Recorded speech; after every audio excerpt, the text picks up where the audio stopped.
Well, we are live and back, live from Studio 1, the studio of Ted Daly, the nation station, DBS Radio, as we come a long way with our Lakou program. Good evening to you, my good body, my co-host. Good evening. It's a pleasure to be here tonight. And what about this week? Oh, very interesting week. First of all, I must say I saw the Bike Fest. I also saw disappointment. They brought me to the roof and then dropped me like a hot potato. I'm talking about the West Indies team.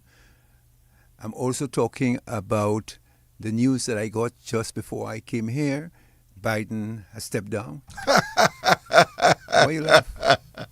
I said so to you last week.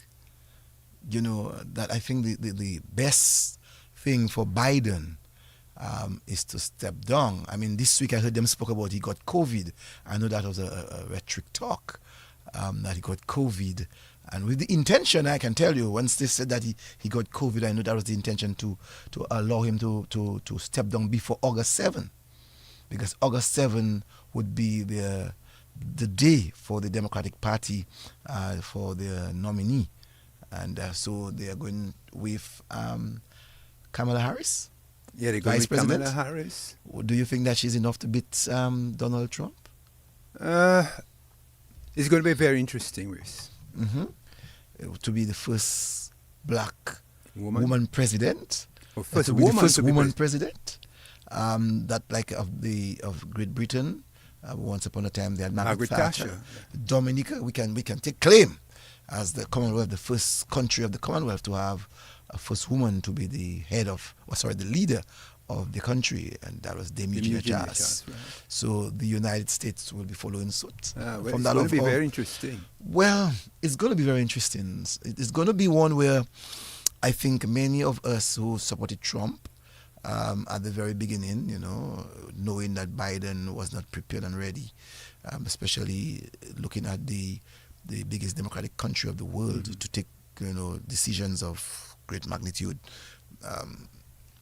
I couldn't see the United States as a big country going with Biden, and sometimes I try to wonder, you know, these are the two best candidates that the United States have really to take charge of the country.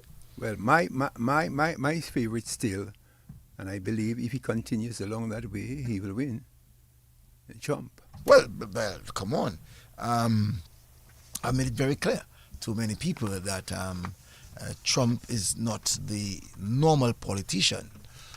Trump is totally a different kettle of fish when you talk about politics, hardcore politics, talking his mind, saying what he thinks that needs to happen. Mm-hmm. You know, I just love Trump's attitude in reference to the things that he says. And one of the things people can say is that when he was there was no war. Well, I said so to you last week. There was no war in Iran, no war in Iraq. There was no war with the Soviet Union and Hezbollah. He actually joined with Russia. He actually was partner with North Korea. We have never seen kill them some. You know, we never saw a leader of the United States, you know, getting to North Korea and to have discussion with the leader of North Korea. At the time, you know, he was the North Korean leader. At the time, he was one that everybody was scared of. Right. And Donald Trump found himself going there. Mm-hmm. Even with Putin himself, you know, Donald Trump, you know, is the brave world leader that would get to people and tell them exactly what it was, you know, that he thinks that he would do if you go beyond what is expected of you. Yeah. You know, so Donald Trump. One thing he talks about making America strong. He talks about money. And sometimes we talk about the fact that he's racist. I sometimes ask myself the question: are we not racist as black people, based on our discussions? The things that we say sometimes, are we not racist? I'm not saying that to have a discussion, but I'm just saying that for us to ask ourselves many questions. Yeah, we can ask questions. We make statements ourselves, and we feel that some other race doesn't have the right to talk. We could be a little bit outrageous. And sometimes we can be thinking. Yeah, we can be, you know, as black people, or as any other group, you know. Right. The yellow people themselves can be racist. Well, we cannot hide it. We cannot be enemies with one of the fastest growing economies in the world. We're talking about China. We can hide it. I mean, this is a very fast growing economy. And the reality is that you have to work with everybody in terms of your best interests. Yeah, because I saw during the week that the ratings through numbers, that Biden numbers was actually going up. Lost in a lot of... Especially that 2 Saturdays ago after that attempt assassination of Donald Trump. We saw the numbers of Biden, getting down. And then, just a few days ago, 31 Democrats, top Democrats, were asking for Biden to step down. Especially the former Speaker of the House, yes, especially if Nancy Pelosi speaks, and she has authority in the Democratic Party, and Nancy has spoken.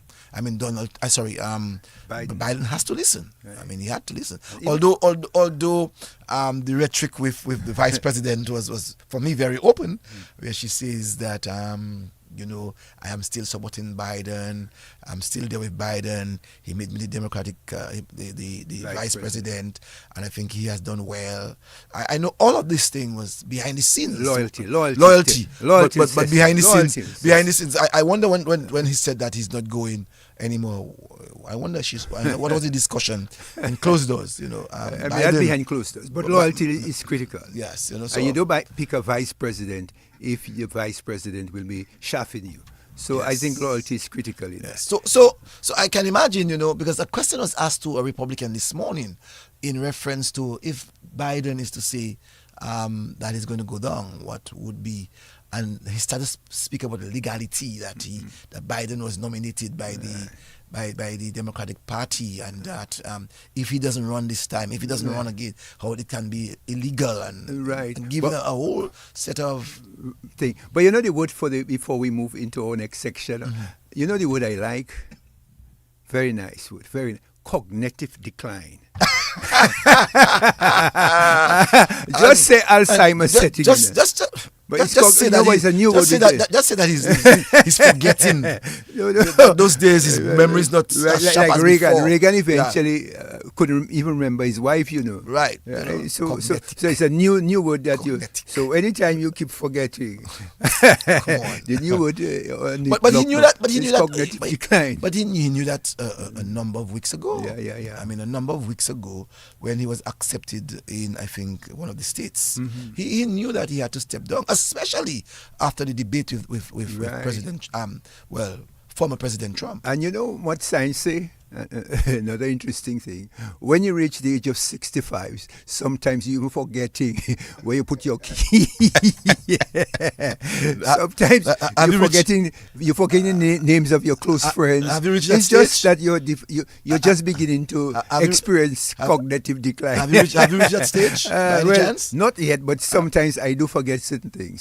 So I could say some level of the cognitive decline is beginning to set in. I hope not, for the better for many of us. I hope that is not kicking in. Two things happen to you. Yes.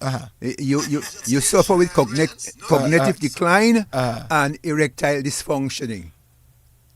Two things happen to you. You can't run away from it. Don't ask me to describe what I mean by that word. Go to your dictionary, audience, and find out what erectile dysfunction is. At what age? What age? They say that you start experiencing that at 70. At 70. So that's you, not me yet. Don't go for the drug, because it'll stop fellas' heart. I'm not one who believes in that. Yes, so please don't go by the drugstore. I'm warning you. Before we go to Clem, because I'm sorry, to Evans. We have this weekend we had this bike festival. Yeah, bike festival. I must say, kudos to the people who decided that they were going to have this bike festival. I must compliment them and congratulate them for doing well in that manner. What's your view on that? Yeah, very good. I noticed that they even got the airport, the Kenfield Airport. That was good. So that I even saw the guys were having drag racing there as well. So that's a new sport to be enhanced, because all around the world you have mountain biking, you have bike fest, So it's a new thing on the block. I mean, many countries enhance their tourism product by bringing those activities. And young people are very much interested in them. I heard the officials from on Friday said that they already had some 99 bikers from outside of Dominica. That's good. And that spells success. Yeah. In reference to our first bike festival. That's good. To show and to exhibit talent and ability.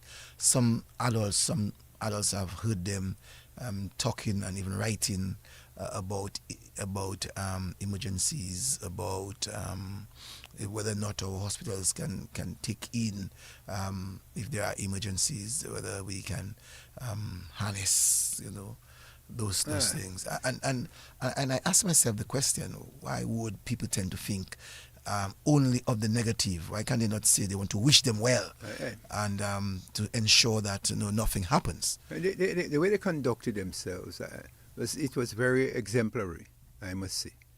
Very good, very good, very good. Okay, all right. I mean, anything you do, if you're playing cricket, you can get injured. Football, you can get injured. As a matter of fact, you saw a bouncer that Afanas received, I think, from was it Wood? Yeah, 93 miles. 93 miles per hour. Straight on his helmet. Yeah. We have seen in football, guys have broken their legs. Yeah, your ankle, you get those things happen. Man. It's a new sport around. Man. Yeah. And just wish the guys well and to tell them to carry their safety, the helmets, the safety gears, and to make it. And I'm sure what we're going to see is much more young men with increased number of bikes. Well, bikes is a thing that young people like. I never enjoy a motorbike, but a lot of the young guys in my time love a motorbike, man. When you have a motorbike and you look good, the girls like you. They sit behind you, and you're right. And sometimes I wonder, what the ladies see in the bikers. You ever had a bike now, man? Boy, never. Never had one. Anyway, let's take a little bit of music, and then we go across to our friend. All right? Yes, let's take a little music.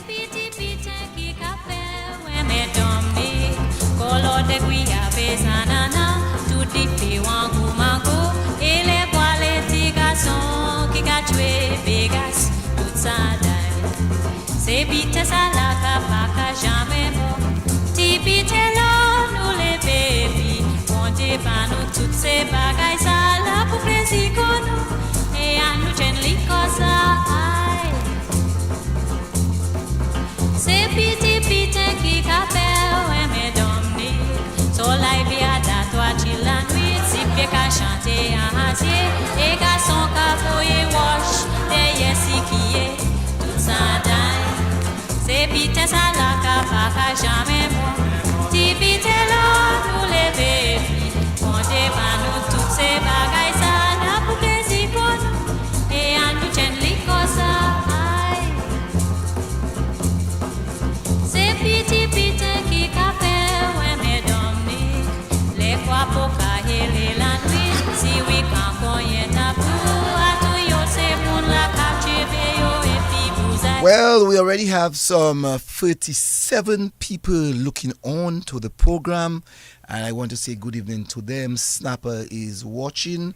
Good evening to you, Snapper. Also, Rosalind Severin McLean is also watching in New York.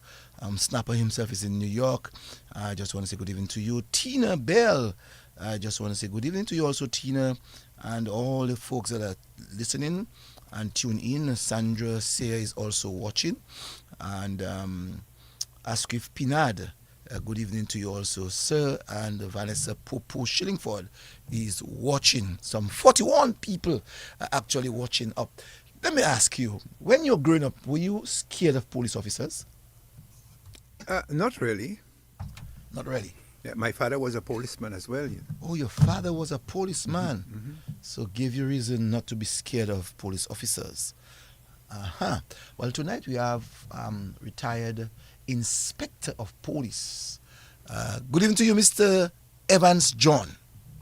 Good evening, Cecil. It's good to have you again. Thank you. All right. 82-year-old Evans John. Evans, I want to say to you thank you very much for accepting my invitation to be here on DBS Radio on a very popular program. I know tonight, you're going to give us a lot of information that some persons would maybe hear for the very first time. We're going to speak about so many different things. Evans, let us start first with you and your siblings. How many brothers and sisters do you have? Well, Cecil, I am from the village of Collier, born in Collier, of Redman John and Rosinis Philogene. Hold on, your father's name was Redman? Redman John. Mama no, Redman. Redman John. What is his middle name? Beg pardon? What was his middle name? He had none. But if your grandmother's alive, I'd ask her, why Redman John? Yeah, that's very interesting. I have no reason. Funny name, Redman. But anyway, Yeah. Redman John. Yes, your father. Well, I grew up with 5 brothers and 2 sisters. My eldest sister, 2 years older than me, Marcella Antonia, resident in Curacao. She went there at the age of 17. And following me was my brother Reynolson, Chong, John, Blaise, Royston, Patterson, and my last sister is Mandra.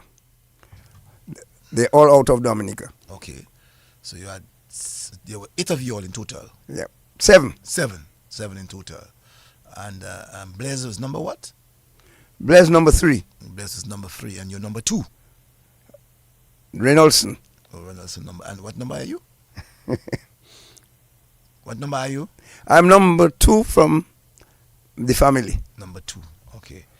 Now, 7 brothers and sisters. 5 brothers. 5 brothers, 2 sisters. 7 of you all in total.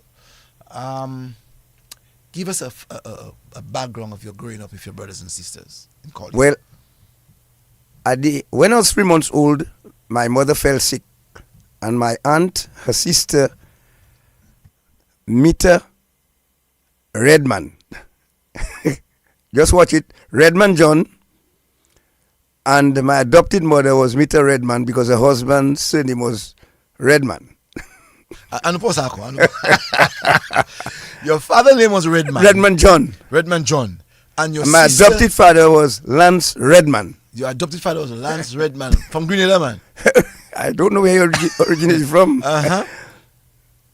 But by information, he had connection in Granby. Okay.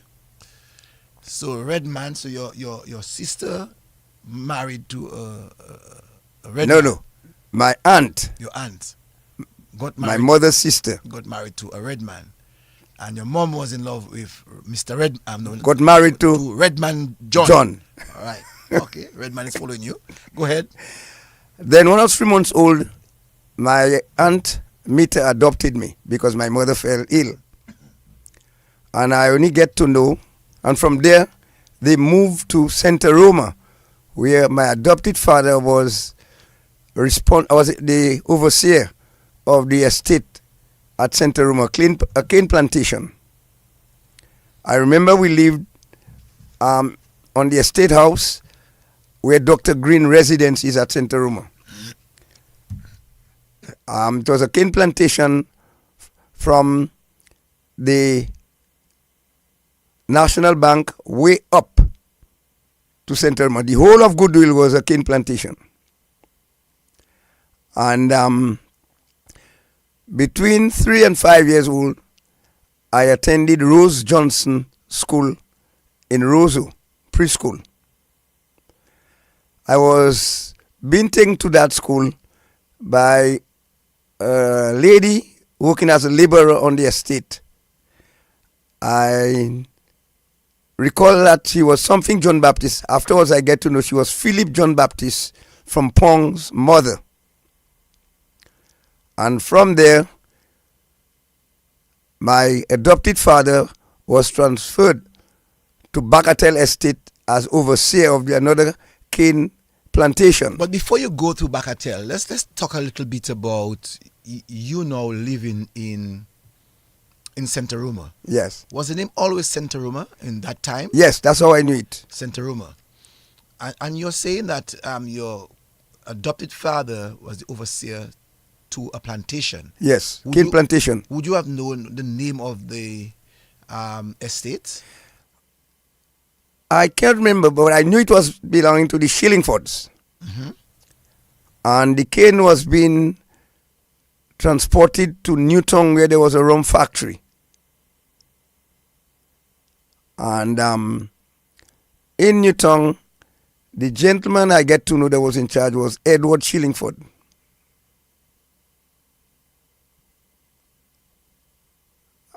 That's why I can remember as Santa Roma, because it was between the age of 3, 5, and 7 years. So you said that you would have remembered that the Santa Roma area, that entire area was just cane. Yes, all where the hospital is. All that was cane. Cane, sugar cane, Wow. with dirt road from above the roundabout, and the lower part was stone paved road.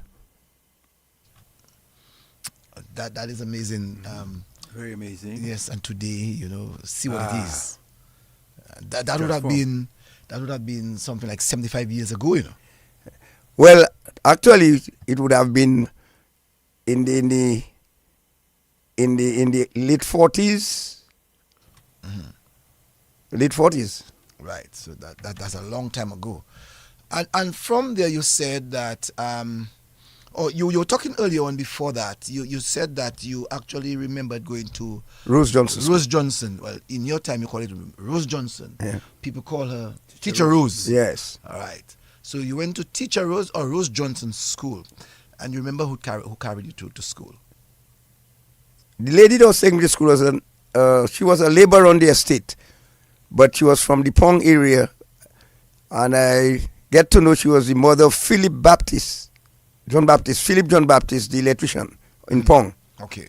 Now, what would you have remembered, even if at a tender age, between 3 and 7, while you were in Santa Roma? What would you remember on that estate? We used to walk down via the back road, which is Bath Estate Road, crossing a bridge, which is Bath Estate Spring Bridge. But there was a mysterious thing about that bridge. It was lit with lantern. And there was a story about a jacket in a hanger, which was a suspicious thing to frighten people. So people used to be scared to cross that bridge at night. So from 7 o'clock, nobody would cross that road. Wow. And you're saying that Teacher Rose, you know that that place on Fields Lane and Upper Lane, that's where I knew Teacher Rose. That's the same place that you Same went place, very same place. to? Very same place that you went to school? Yes, So you had to make that long walk. yes, from Santa Roma. What about transportation in those days? No, very limited. Maybe 5 transport routes we had at the time. 5. And the estate would have had how many? The estate had no transport. So how was cane By a tractor and donkey. via a tractor? Well, you know the horse, how you call it, the horse cart type. I know. You know, a wooden thing on wheels, and you had donkey pulling it. Very interesting. I like that story. There were just in that time there were 5, About 5 vehicles in Roseau. and your The estate had no vehicle. your adopted father would have had one? Nothing. There was no vehicle, No vehicle. to the estate. I ask you that question deliberately just to find out if an estate not Donkey having and horses. donkey. So which means that you all had donkeys at home or horses? Yes. Horse cart. Horse cart. And then that lady would carry you. She was a maid, right? Yes. She would carry you from From Santa Roma, To the back. passing the back road, and go into Rose Johnson School and come for me. So you remember yourself passing that on that spring bridge as a little boy growing up. Were you Frightening, scared? very frightening, eh? Uh-huh. When you reached there, were there any limes? Did you see limes? Light? Limes. Yes, the whole estate, Bath Estate was a lime plantation. So you passed through the lime plantation. Plantation. Okay. Very interesting, Cecil. From sugar, come down the hill, passing through Bath Estate for the lime estate. No houses. What about Botanic Garden at that time? No, the gardens was there, Uh-huh. but a restricted area. A restricted area. High security guards with uniform and their names. They were dressed in khaki and their names written on their uniform.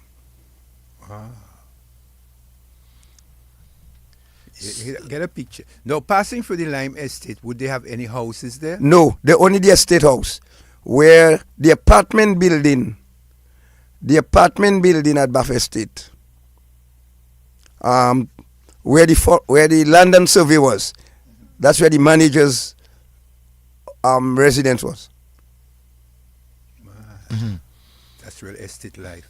And in Roseau now, would you have remembered in reference to the condition of roads?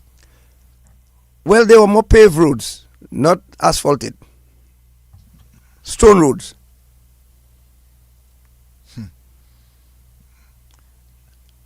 And what about the Windsor Park? What would you have known of the Windsor Park? Well, that was the dumping site for Roseau. That's where they were dumping garbage to the northeastern corner. That's where most of it was being dumped. That was Cow Town. It's called Cow Town, and people are tying their cows there too, among the garbage. Mm-hmm. Wow. That's interesting. I know that some people may not have known that. Some persons are actually hearing this for the very first time. That Windsor Park, where we now have the stadium, was actually Cow Town. Yeah. Was there any grammar school there? In the corner close to the grammar school. Was there any grammar school during your time? They know? Yes. Where the All Saints Medical School is. That's where grammar school was. Okay. Yes. And then you said at that tender age of 7, your adopted father would have been transferred to another community. Yeah, Where? Bagatelle Bagatelle. Estate. Yes. Tell us a little bit about that. In Bagatelle, another cane plantation. But they were grinding the cane to make rum in Bagatelle. I went to school in Bagatelle.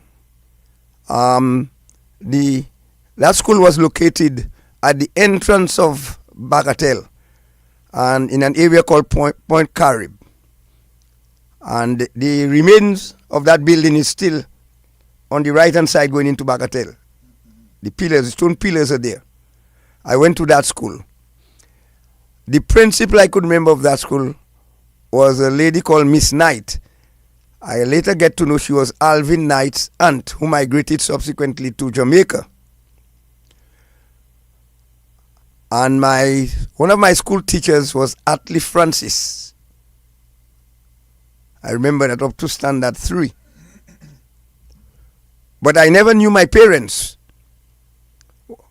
Not before I was 11 years old, when my mother's father died and my aunt took me by lunch to Coliho to the funeral, and we were too late for that funeral.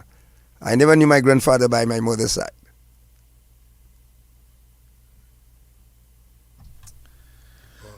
Now, you said earlier on in reference to Bagatelle that again you went to another estate, and at that estate the cane was cut for rum making. Yes, there was a rum factory there. Right. Would you have known at that tender age of 7? Would you have known again where the rum was actually sent to? Was it only done for Dominica? No. Or out of Dominica? It was put in big barrels and moved out of there. I don't know where it was going to. Then you had to continue school.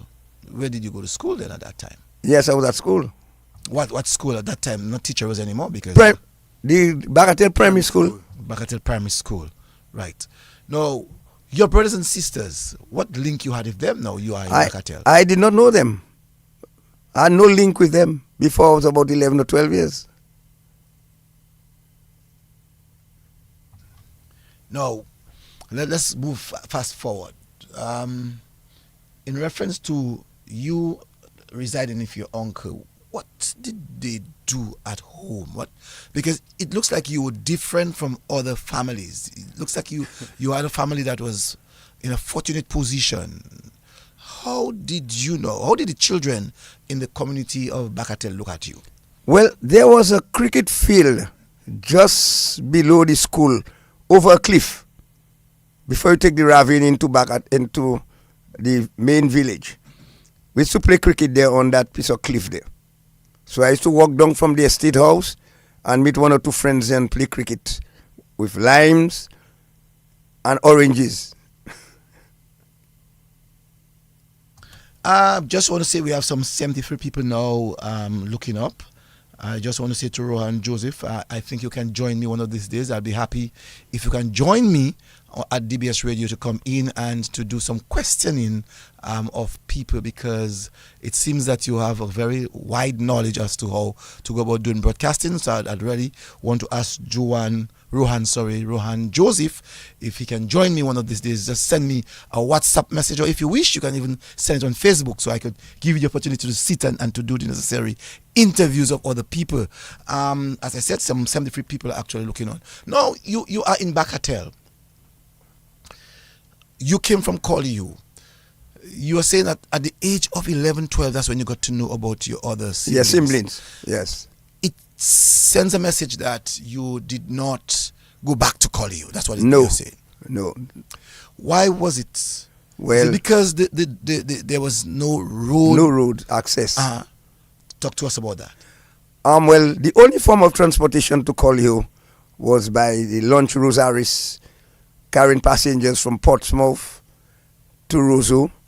I remember the wharf was where the ferry terminal is. Mm-hmm.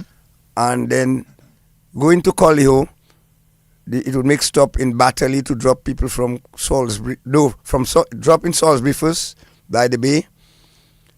And then Batterley for Coolibistry, Collioure for Collioure people, then Dublin, and then to Portsmouth. Wow. Wow, very interesting.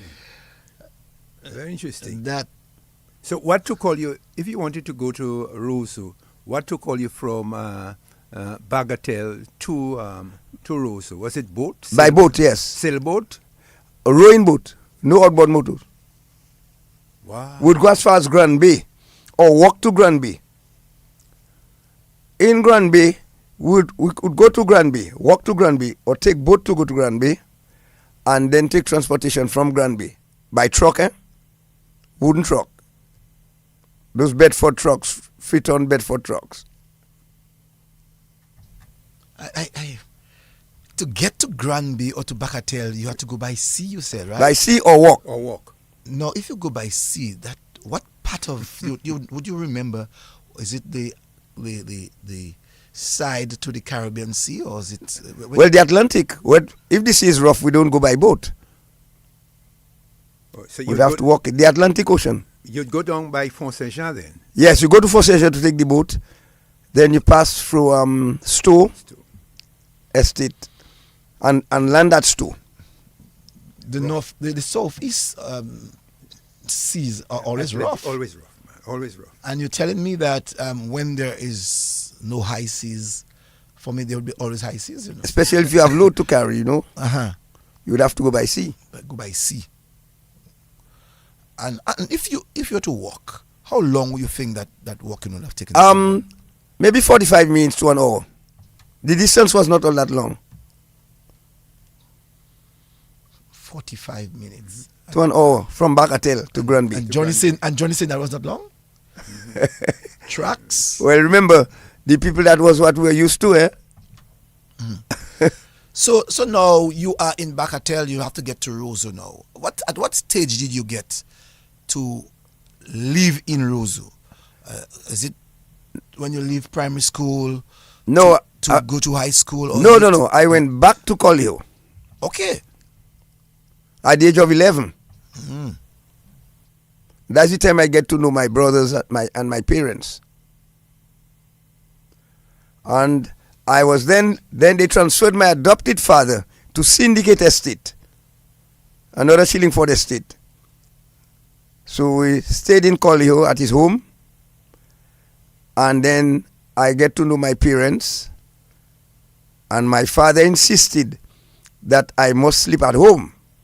So twice a week I would sleep among my brothers and get to know my sisters, and eating 6 meals a day free meals at my adopted father and free meals at my parents. That's interesting. Very interesting. So now Syndicate is not far from Dubla and Collioure. Yes. So that means that you walk from Syndicate to Collioure. No. From Syndicate, there was a road going down before you take Espanyol to Pointron. So it was a road built by the Shillingfords. So there was a motorable road from Pointron before they cut that road to Espanyol to Syndicate Estate. So you have to take the Shillingford now had his own launch and tug to carry anything into or out of Roseau. So you had easy access to that because Yes. you're part of the bourgeois clan. But if we had to go to Syndicate, we had to walk it either via Collioure, Oh, okay. the heights of Collioure. What was that time? Was it Howell? Oh, Will Shillingford, yes. The big man there, Howell. So now you're back home in Collioure. You would have had your yard, Yard. meaning your time with your brothers and sisters. Yes. That means you would have gone to primary school in Collioure. Yes, I did. Right. And give us the life that you had during that period in Collioure. In Collioure, going to school in Collioure, the biggest building in Collioure where they have a club now, that's where we went to school. Just close to the cemetery below the church. That was the school building. And our playing field was the little park next to the cemetery. That's where we used to run our races, play our sports and everything. In Collioure School, I went to standard 3. In that school, I was being taught in standard 3 by a cousin of mine, one of the Liquens, because my mother originated from the Liquens and the Philogens before she got married to my father and became John. Her name was Anastasia Liquent. I remember she was very rough on me. The boys had to learn to sing with a tuning fork to know what your voice tone is like. And I told her I couldn't sing. She told me I must sing. And she beat me. And I struck her. Back? I struck her back. What? She sent me to the principal, Uh-huh. who was Will Gervier, who was sent from Roseau Grammar School to be the principal. I got more blows. When I reached home, my father gave me more and more blows. So I must respect my teacher, and thereafter, I never misbehave in school again because I know I will get plenty blows. Growing up through the school, I was also taught by Mrs. Tong's father, Ashley James, Curtis Tong's wife's father. She and I went to school together in Collioure. In my class was Merlin John Baptist, who became education officer. Wilfred Sebastian, Merlin John Baptist became an education officer. Wilfred Sebastian, who became chief education officer. Gilbert Williams, who became FS. And Emmanuel Pavillon, who became health inspector. We all sat the common entrance. I passed. My parents couldn't afford to send me to Roseau, so I did not go to any high school. And they went and they achieved whatever they got. Because going to school in Roseau, you'd have to pay for board and lodge. And my parents couldn't afford at the time. But that's not fair to you though, John. When my parents can afford. When you raised with the so-called bourgeoisie, the Shillingfords and your adopted father, your auntie, who had the largest. Okay, for your information, Merlin John Baptist is the grandniece of Howell Shillingford. Her mother was Howell's sister.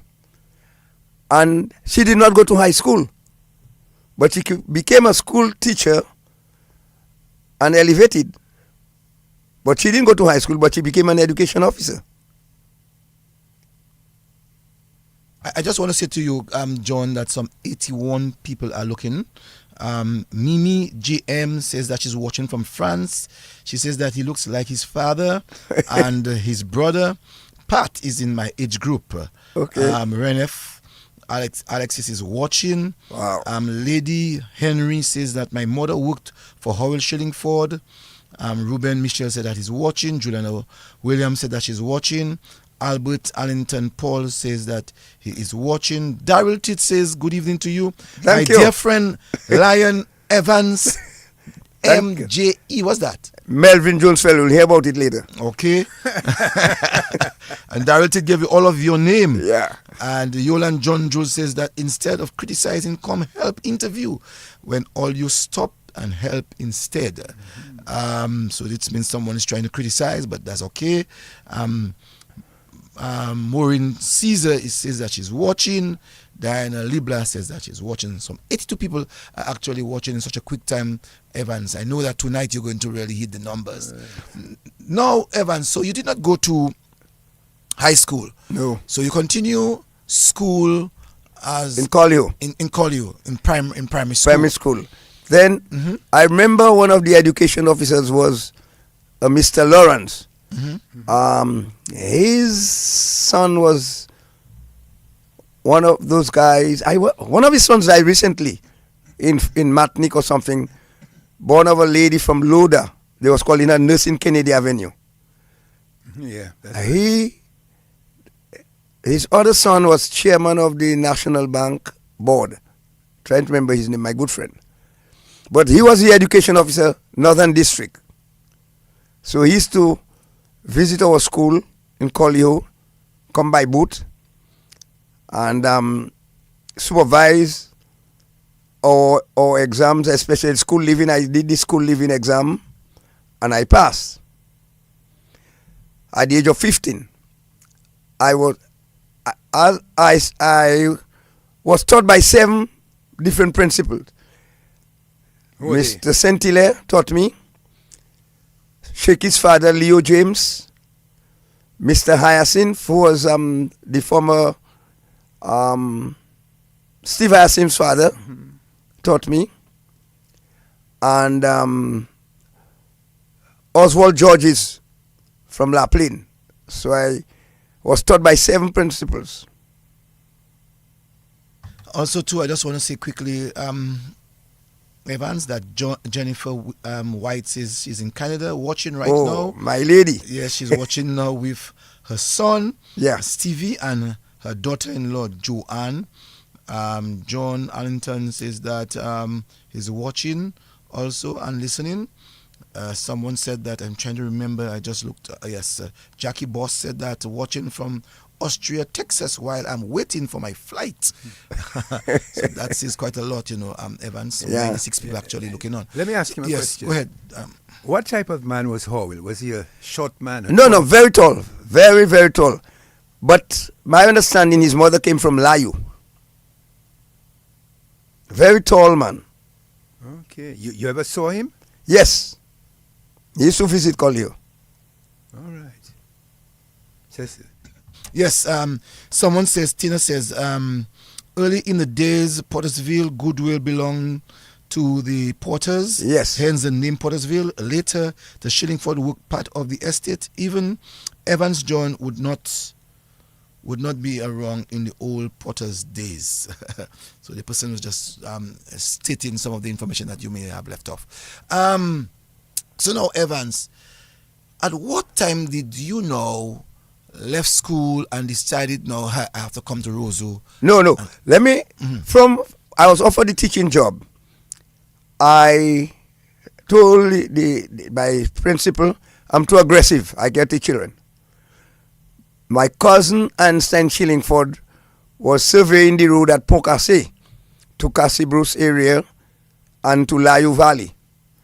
I went there as a student surveyor together with Babs Dyer, Slappy Shillingford. Hold on. Babs Dyer, the lawyer. Yes. He was a student surveyor. A student surveyor. And Slappy who lives in Goodwill. Slappy lives in Goodwill. Yes. Was working at Pokase too. But Slappy was from Collier, right? No, St. Joseph. Slappy from St. Joe. Okay. Yeah, go ahead. Then my cousin Einstein was transferred. As a matter of fact, while in Pokase, we traced that road to Rosalie. We walked the hills from Cassibus Junction to the Rosalie River through the forest to trace that road, and we got lost. We got lost in the forest. When we reached Rosalie Estate, we were around 5 of us. We were hungry. We caught a bunch of cocoy. We roasted the cocoy, and the owner of the estate boiled about 2 dozen eggs for us. We had cocoy and eggs for lunch and dinner, and we walked back the forest 7 o'clock in the night. So in Pokase, my cousin was transferred to Antigua as a surveyor under the colonial days, and left me with the armored gentleman and courage hotel, Kaliamo, who came as the chief engineer on the road on behalf of government with a sports car. Had me washing that sports car every morning, and that's all I said until I said I'm not doing it anymore. He fired me. He fired me. So I went back to Collier. In Collier now, there was an agricultural station on the way to the quarry just above the village. And I worked there as an agricultural student with a gentleman they call Robert Maynard from Canal Lane. Sorry, Mr. John. Someone says the person's name was Densdale Lawrence. Densdale Lawrence, yes. Yeah. The person you spoke about who passed away. Yes, Mr. Lawrence. Yes. Go ahead. So I worked on the estate, and the man in charge of the agriculture, Mr. Robert Maynard, had me in high esteem. So used to send me to visit the farm. Before you could get plants from the agriculture station, you have to inspect the farm, see the holes, show them the distance to put the different plants, and write a report, and then the people would get the plants. I would go to Dubla by boat and do the same thing. And to Salisbury, as far as Salisbury was the district, by boat. So, and then whatever we produce in the station would go to the agricultural station for sale, not in the village. We would go by boat, bring it to Batterley, and take the truck to the gardens, and then I would go there to get salaries too, and bring down the salaries. So after 18 months working there, a circular came out. Since you did not go to high school, you can be elevated. Wow. I mean, the British was that tough? So Colin Bully had just returned from university in Trinidad, a group of them. So Maynard told me, well, I cannot keep you there. You have to go. Which Robert Maynard, the person in charge of the agriculture station. Okay. So he said to me, what about joining the police force? You mean he told you so? Yeah. I say I'm too small. So hold on. You're not good enough to be promoted in the government service. You cannot be elevated. No, but in those days, in those days, secondary students were not joining the police force. Okay. And nurses were coming from the school living exams, and teachers were coming. Only school living students that were becoming teachers and nurses. First time hearing that one. That's right. So I told him I'm too small, I'm too short to be a policeman, because in those days you had guys coming from the Leeward Islands and Barbados, tall, huge guys as police officers. So he told me, no, I have a contact there, I can do something for you. He sent me for the salaries, and I brought a letter to admin. But you had to be 19 years to be enlisted in the police force, not 18 as it is today. So I went to get salaries. I went to the police admin, and I was given an exam. The examination paper heading was recruitment for the West Indian Army. They were recruiting guys for the West Indies Army. So they crossed it and marked police. I sat the exam on the 25th of May, 1961. Okay, just hold on. Let me just tell you that we have 103 people actually looking to the program. Lubert Labad, good evening to you. Thank you, sir. Roseanne Roye, pleasant evening to all. Same to you, ma'am. She said she's in Fortney and she's locked in. John Hilton. He said this is a history class and every child in Collier should be listening. And Bernadette John Baptist said, good job, Mr. Inspector. And, Peter was the one Sweeney who gave us the information about Dale. And Bernadette John Baptist also said everyone in Collier should be listening. And Jasmine Hamilton, my good friend, good evening to you. She said that she's watching. And Rosen Telemac Bernard said that she's watching. So 111 from 103 a few seconds ago to 111, Mr. John, you're doing well. Yeah, so continue about the police force now, about being enlisted. When not enlisted yet, I did the exam on the 25th of May, 1961. Then sometime at the end of July, well, I was born on the 14th of July, which gave me 19. Sometime at the end of July or early August, I got a letter in the mails saying I must go and do my medical in Portsmouth. I had to go by boat from Collier to Portsmouth, and I was examined by Dr. Winston. And in the early part of September, I got a letter in the mails to report to police headquarters with all my belongings on the 25th. On the 21st. Would you have known what date was that? Because at that time, Dominica is very remote. And you said that you received a letter. Yeah. You did the exams in June? In May. In May. 25th. Right. And then you got a letter sometime in September. No, late August, early September. Right. To go to Portsmouth. No. In August, late July, early August, I got a letter to go to Portsmouth to do my medical. Right. And then you did the medical. And then and early September, I got a letter tell me to report to police headquarters. That was quick. That part was quick. That other part was quick. Mails by boat. By boat, yeah. It must be by boat, yes. So I went by boat to Coolibistry. In those days, it was motorable road to Coolibistry. I went by boat to Coolibistry and then took a truck, Freeton truck. The only truck form of transportation was Freeton truck, driven by Mr. Green of Salisbury, the uncle of Alvin Lewis, Al Motors, and went to police headquarters, enlisted. At police headquarters, police admin was at Fort Young. Immigration admin special branch was at Fort Young. I was placed in barracks at Fort Young. From Fort Young, we used to do patrols. So let's make people be aware that at that time there was nothing called Fort Young Hotel. No.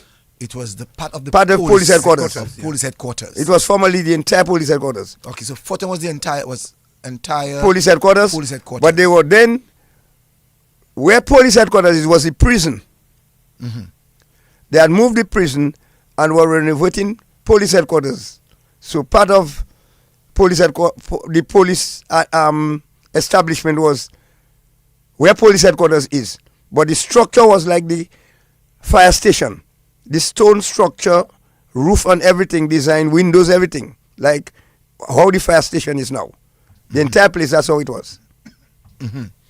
So I now used to be sent on patrol with senior constables, but as you know, I was just a rookie, not trained yet. And I remember before going to Barbados. Before you go to Barbados, let me just say that 114 people actually looking at the program. Bernadette John Baptist said that she's watching in New York. Martindale Roy says that good evening, watching from New York. Corinne King also says that good evening, gentlemen, and your guests, and Nathalie Joseph. It took long for the initial response because the apparently she said something that I'm not so sure what she wanted to write. 19 years yet. Kendra Stephen is also watching. Julie Wade says that Mr. Joseph, that program brings back memories. My mother is from Collio. Good program. And I'm sure you know Julie. Yes. Yes, right. So continue now. So, during one of those patrols before I left for Barbados, I was not trained yet. There was some disturbance in a hotel, they call Lena Hotel, if I'm not mistaken, where Hostel Hotel is called Ken Anthony. Before you go to the hotel, I want to speak a little bit more of the Fortune Hotel area.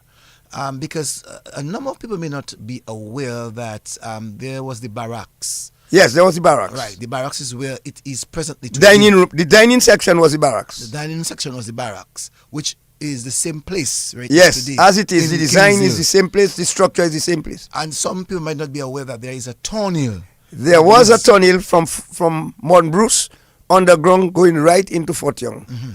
I never walked in through the tunnel anyway, but it existed.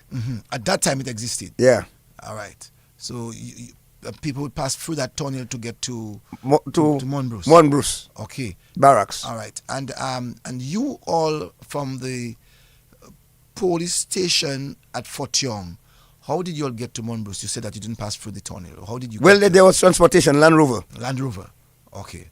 At that time, there was couple roads. We were all Land Rover. All our transport was Land Rovers. Okay. From England. Okay. Yeah, continue. Then during one of the patrols, there was a disturbance in a restaurant where Hostel is. And we had to make... well, it's not Maffes Lestrade. There was another Lestrade older than Maffes Lestrade. I was patrolling with him. And we did the arrest. I was the one who led the charges. I don't know if I should mention the names of those persons I arrested. I know you arrested my adopted father. I know you arrested my adopted father. Because my adopted father gave me that story already. Right, Philip Mann. So you can call his name. He told me so. You arrest him. You can even tell us what was the problem.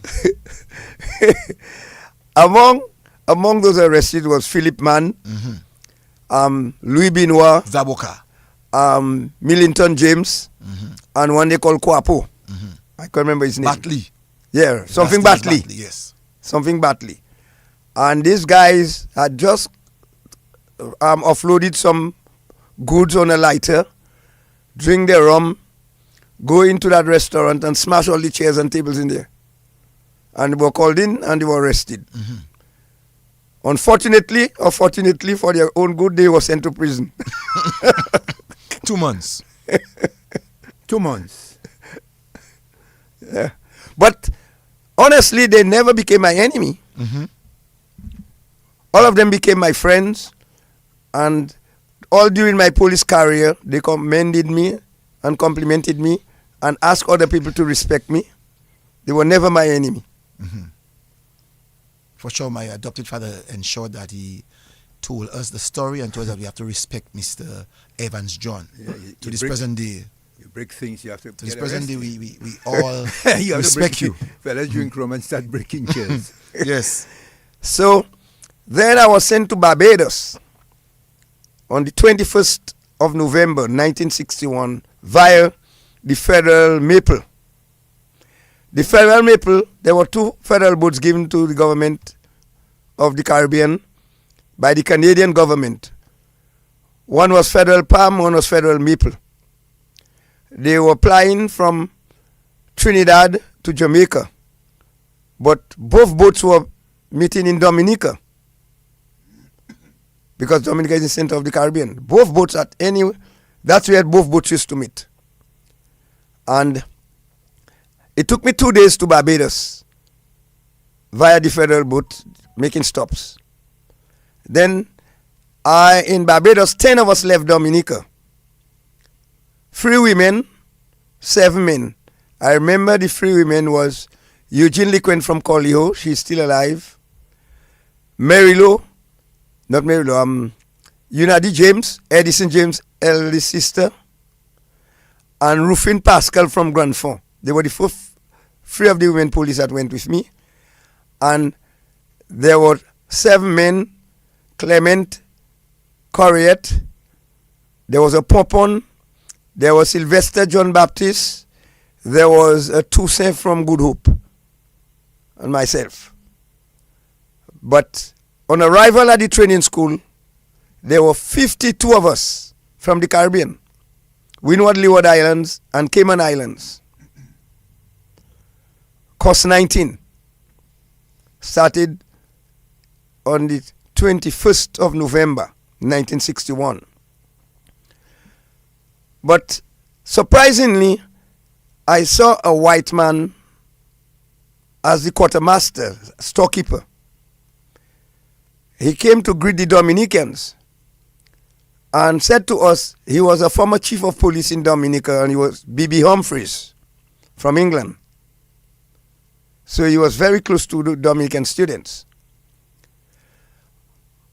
After a week or two going through the corridor of the school, you have to go through the corridors to go to your classrooms and your barracks. There is a board with the honors roll. That is those who came first in each course. And I noticed the school was opened in 1951 and no Dominican had come first there. On the parade square in front of the entire class, in the absence of the instructor, I say a Dominican going to come first, and that Dominican going to be Evans John. Unadi she went to Wesley High School, and she was very bright. In academics, she used to come 4. I used to come number 10, 12 out of the 52 students in academics. But to get best recruit, you have to be good at everything: drill, swimming, first aid, marksmanship, and everything. At the end of the course, well, we had no instructor. Dominica had no representative instructor other than a St. Lucian instructor that was representing Dominica. There was no Dominican instructor, but all the other islands had representative instructors. But Dominica had none. St. Lucia instructor, Mr. Prosper, was the one representing Dominica. And there were about 5 Bajan instructors. Our drill instructor was Mr. Block, a military man from England, from the army. And the chief instructor or commandant was a white man. So it was more colonial thing. When the course came to an end, Liquin told me, "You know you got best recruit and the Bajans rob your marks." For weeks, a Bajan guy and all the other students, instructors from the other islands are protesting. They recall all the papers and corrected by the chief instructor, and I got best recruit. We were the passing out parade, the Advocate newspaper was there when it was publicized. 3 of my previous school teachers came on a taxi to bring gifts for me. Among them was teacher Saint-Hilaire, who was at Codrington College, and Mr. Hyacinth and Leo James. They came to bring gifts for me at the police training school. We returned via the federal boat. We were given a week off and report back to police headquarters. I was sent to the traffic division, which is where it is all now. I never liked traffic because there is nothing to learn in traffic. After 3 months, I wrote the inspector, who was Inspector Johnson from Montserrat, asking for transfer to the beat. He told me why I want to go to the beat. No, he did not send my letter to the chief. I sent a second letter. He sent it to the chief of police, was KIM Francis. Francis was living close to where Brain parents live. Yes, Someone asked, just to disturb you a bit, someone just asked me to ask you if you knew of Inspector Francis Jones from Grenada. Jones. Yes, from Grenada. Apparently he would have maybe done the same course with you in 1960. Maybe he was on that same course. There was a course ahead of me with a lot of Grenadians. As a matter of fact, they gave me support. But one of the Grenadian chief of police they shot in the coup was one of my classmates. He was chief of police. And then Mr. Francis said to the inspector, give me more work to do after I finish work at 4 o'clock. So they give me to read law books till 7 o'clock in the night. So we living in barracks now by the fire station. I was off.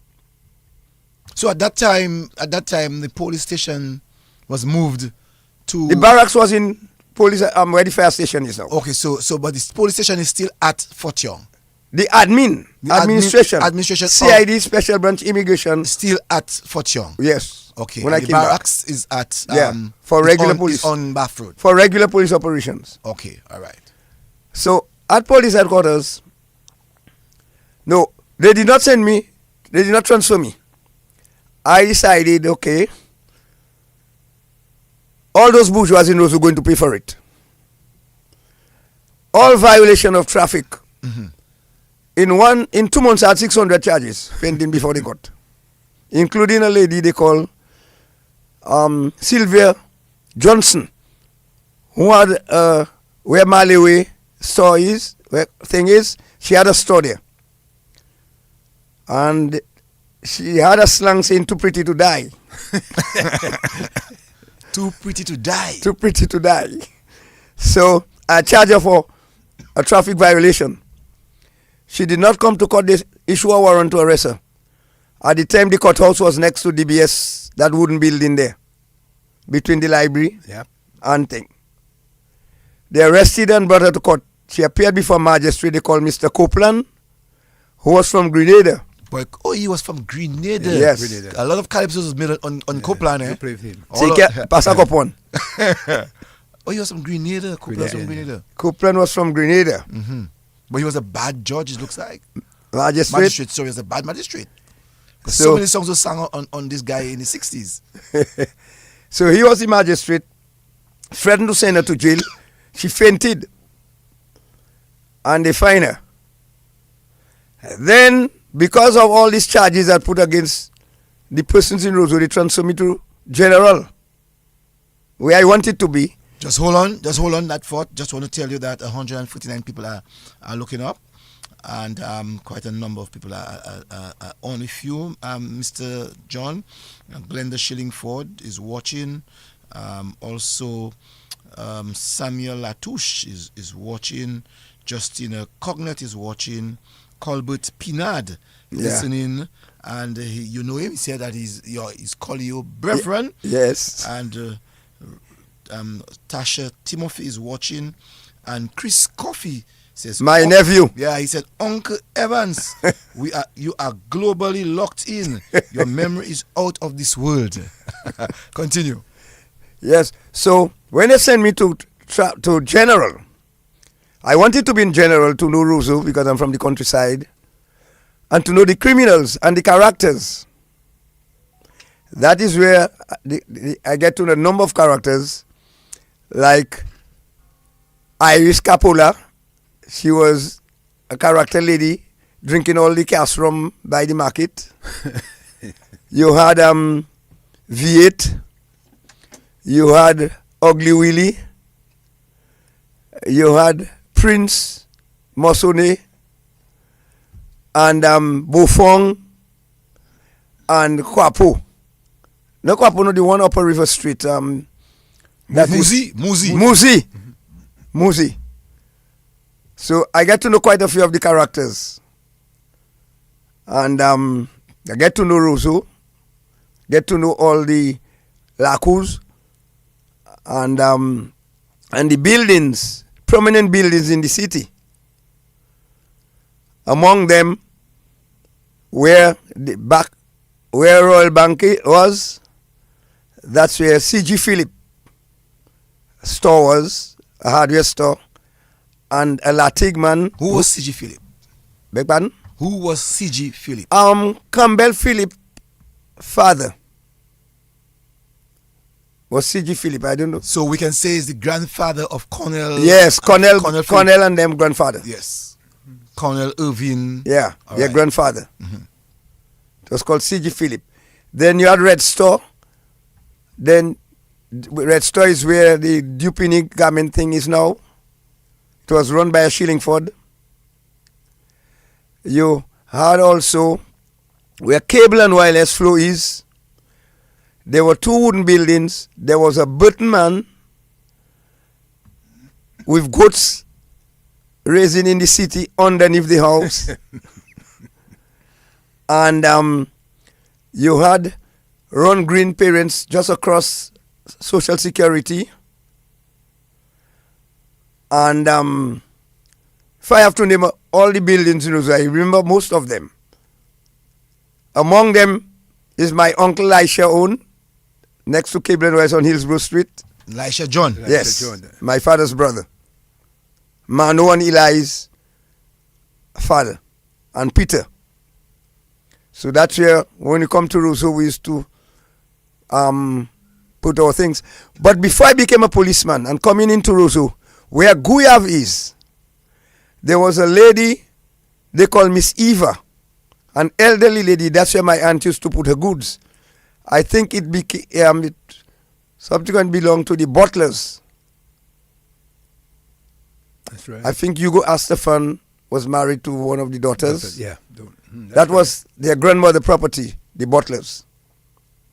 So I used to put my goods there before I joined the service. So I used to cherish that building as a policeman. And other buildings, including the big building, you had Frampton. You had the Framptons where they had a jewelry store. Then by the market, you had Woosley Edwards where they had guns. And there was a big clock by that building next to Nassif Bunt building. And there was a rum wholesale shop belonging to the Shillingfords. Then up King George V Street was Nassif Garment Hardware. Clough alone they used to sell in that section there. But the big building was everything, the hardware. And opposite that was Mondesi. If you know your lady Mondesi that worked here, father. He used to have a restaurant upstairs. And then you had Green's. It was Green's Pharmacy, not Jolly's. And you had T.D. Shillingford, where Raffold is. Was T.D. Shillingford owned. Where they have that OAS was also T.D. Shillingford's building. Or one of the buildings around there where Mrs. Pringle used to have an office. And you have ACS and the big building for the Latigs in the corner. But before that, as you're going up, but before that you had Mr. Liebert. Yes, Mr. For Joseph Bata. Liebert. Joseph Liebert. Yes, had his building there. And even before you go right up. On the left hand side was Beausoleil office, the lawyer. The lawyer. That's the southern side of King George V Street. You had Beausoleil office. I think that's your Pringle used to have a building, right? That's what you're talking about. Pringle. And you had the tavern is next to the Pringles. Yes. But I'm talking about lower down with Jolly's Pharmacy. There was the Providence Fund office. Yeah, yes. That's where the Social Security started. Provident Fund. Upstairs that building, that's where they started the Provident Fund office upstairs, and subsequently the Social Security. Was Mr. Joss at the time still there? No? Who was there? Joss? Just for something just. Yeah, Joss. I think he was Not from Saint vicious. Yeah, I think he was from St. Vincent, I think. Yeah. Vicious. Yeah. No, Jocelyn. Jocelyn. Jocelyn, yeah. Not he was from St. Vincent. Jocelyn he's also in Canefield somewhere. You're right. Jocelyn, not Joss. But I find you know those buildings so well. As a police, you had to know them. No, you said that, and I like that, and because I was coming to the fact that he said he took time off to really understand the Lakous. Yes. Because I would have heard boys growing up saying that the policemen were coming from the country, and they used to play the fool with the policemen by going through the corners of Roseau. When they do an act, they run in the coup and they petty them. That's another word for the Lakou. Yeah, petty. petty. So you ever got petty in a Lakou, John? You never Yes. check them. Now I never got because I knew all of them. No, but you knew. All I of never them? got petty. You never get petty. No. So you chase a man and you I know he's going to come off in another street. Mhm. So I would chase and try to arrange to block him the other side or get out on the other side. So if he runs onto Cock Street, you know that he must end on Fields Lane. Yes. So you're not running behind him, but you're going across to Fields Lane. Yes. To bow him. but Fields, they don't maybe have two shortcuts. Where would you find yourself? In the middle of the two shortcuts? Well, if you're alone, you're going in immediate pursuit. But if it's two of you, you allow one to chase and you go on the other side. So tell me some of the popular coups that the volleys. That's what we normally used to say. The Well, there was you chase. a prominent one between the National Bank from Hillsborough Street to River Street. It's still there, as far as I understand. There was one from King George Street to Virgin Lane. That is At the back, that is by the police headquarters there. La Cushion Wine. Right? Yes. And from Virgin Lane, there was one between the St. Martin School going somewhere at the back of Bath Road. Yes. Wow. At the back of St. Martin's School, yes. On Virgin Lane. Yes. On Virgin Lane. It's blocked now. So taking you somewhere in Bath Road at the back of the infirmary. So by the Convent High School. By the Convent High School. By the Astor funds. Yes. It just come up by the Astor funds. So what about the one by where Pastor Rodney would have been to end up into on Independence Street that time? No. Queen Mary Street it was. Yes. No. It was Queen Mary Street at the time. Yeah. Onto Bath Road. You know that coup area? That one was taking you into a bakery at the back there. But it was at the back of the infirmary, that club that was there. Dominica Club. Is it Swinging Stars? Yes, Swinging Stars place. The Dominica Club? No, Dominica Club is the one on High Street. It was Swinging Stars one. Yeah. Grotto, where Grotto is. It was a club before Grotto. Now, somebody told us while we were talking about King George Street, we forgot I did mention the Taverniers, but they said the Martins. Yeah, the Sorrendos. King George Street was Martin Sorrendo opened his eye clinic there. And Dr. Sorrendo and his wife lived in that big building which they opened as a restaurant now. They call whatever they call it now. The Realm. The Realm. That's where Dr. Sorrendo lived with his aunt. Not Dr. Sorrendo, Rupert Sorrendo lived with his aunt. And Martin Sorrendo, in a small building, opened his eye clinic above that building. And below that building was the manager of National Bank now, father, the Severes, Clem Severin, Louis Severin, and them. Building. Clem Severin, Louis Severin, Marcella Severin. Wow. That was the building. Then below the lot at us, the lot below Astafans. That's where Blanchard father, Desmond Blanchard father lived. That was his residence. So you had to, as a police officer, do everything. You had to know everywhere. Yes. Who lives where, in case a phone call is made, you know how to find the location. So people like John Bully, Yeah, John Bully building was where Curtis Tong bought on Cork Street. A big wooden building that was there, structure. Below the Pex. Yes. That was John Bully's. That's where Perkins is right now. And the big building in the corner, the new building that came up by the credit union, was Sparrow Winston. Sparrow Winston, who was in charge of the stevedores. Yes, that's right. Sparrow. Sparrow Winston. He used to be in the jalousie of that thing looking on Cork Street. I don't know what he was looking I for. don't think it was in a jalousie. It was in a jalousie window. It was an open window on his bed, looking with his dog, looking over Rosu. You know, every afternoon, you would see Sparrow Winston. I used to see Sparrow every day. Because remember, I lived on Fields Lane, and Sparrow was just on the other side. So Sparrow was there, and just where the credit union is, Annette St. Hilaire had a guest house there, but I can't remember whose building that was in the corner. Shillingford again, the shop where the No, shop is? Shillingford was more where the French bank was. A teacher that was living there, a teacher, she used to work at the Rosa Primary School, a dark woman. Can't remember her name. In a little window there. Then Sparrow's building. But also to the Dorivals at the end The of Dorival, yes. the Dorivals used to be living. Right, you're right. And the end of the road, you know. Yes. If you remember the Dorivals. Teacher Dorival. Teacher Dorival. Yeah. Oh yes, the Dorivals. Yes. Yes. Not Bing. Sorry.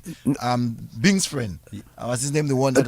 Stumpy. Stumpy Dorival. That's where Stumpy actually lived in those good old days. Yeah, that building there, yeah, the lower part. The wooden building. Yeah. No. Someone asked me to ask you about Kentucky Fried Chicken.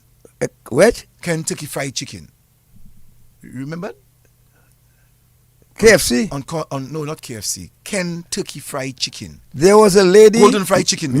There was a Miss something selling chicken. By Johnson. The Johnson on Four Corners.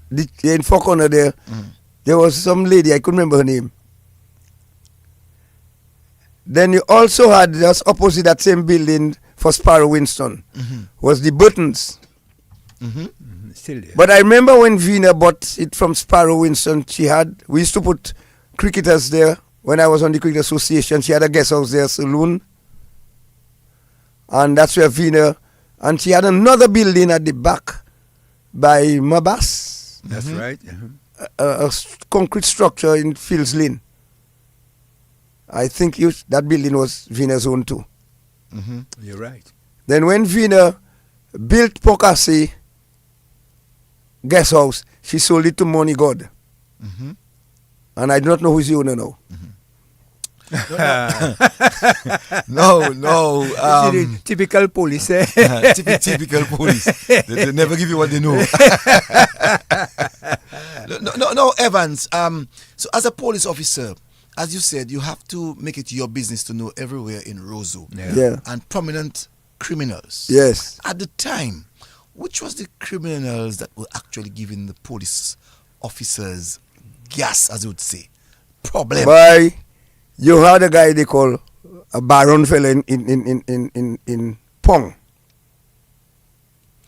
You had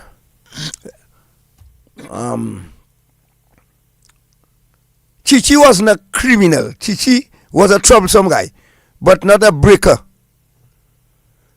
You had these main guys. The Baron fella is still around, you know. I see him on a partially blind in Pong, sometime in the corner of Independence Street and Kennedy Avenue. You had the one they call Ruben George Howlin. Yes, Ruben. I expect to hear Ruben, especially in carnival time. Ruben George, but he was known as Ruben Howlin. You had guys like Russo Solomon. That's when the gang self-developed in Roseau.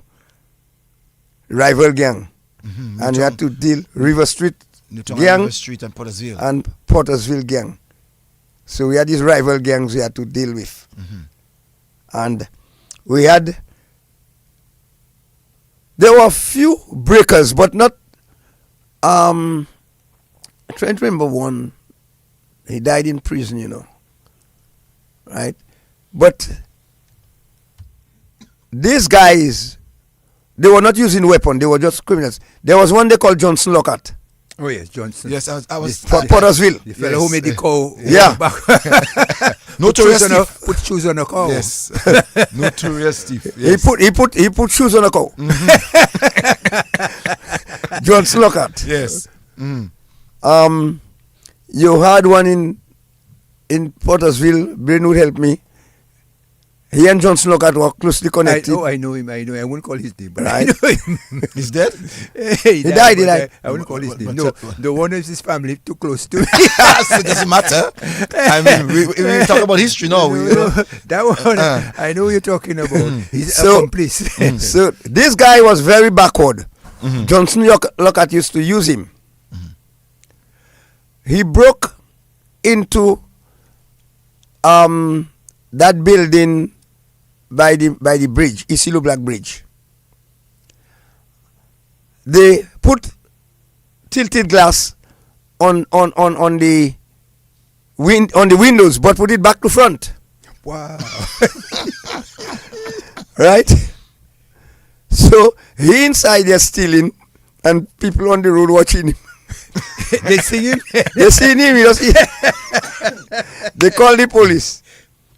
Mac Tusse was his name. Mac Tusse. We went in there. We held the guy. He says Johnson Lockhart that sent him there. Then Brisbane had a warehouse in Pottersville where I used to put a lot of flour. Odi Brisbane. I remember. Storing by the Williams place opposite in the area of Fred Abraham. And Johnson Lockhart stole a Freeton truck on Federation Drive, take Mac Tusse and another guy, load it with flour in the night, drove to the north, distribute his flour, and pack the truck next to where he picked it up in Federation Drive. And we met all the flour tracing on the vehicle, and he was arrested with Mac Tusse. So these were the known characters. And when this man, I think somebody caught his arm, Yes. Yeah. Eventually, yes. a man from Bosley or somewhere, Kamanti, man. Kamanti. Put him down. and soft comment, you know. Yes. At that. I really just Kamanti. Yeah, Kamanti selling his little boats and his little shack, you know. So Put him down. Both his left. Kamanti, people didn't believe that. Really just Kamanti. Yeah, he really just Kamanti. Kamanti was a very bad fella. You know. Kamanti was bad. He broke up a church. You know. He divided a church. Yeah, he Yes, divided a and church. You know. he could speak a good patois. Yeah. Where Kamanti was from? I don't know, I think Granby. Yeah, Granby Granby, connection, I'm not Granby. sure. Yeah, because Granby. Kamanti could patois. Look, Kamanti was Yeah. speaking. In preaching patois. Yeah, preaching. So these are some of the prominent buildings. And I forgot to mention where Carry FM is. That was OD Brisbane Administrative Office. That's correct. And on King George V Street next to Guyav, Brisbane had his main wholesale there. I think that's a Chinese bought there Yes. by Sims's. Yeah, that's right.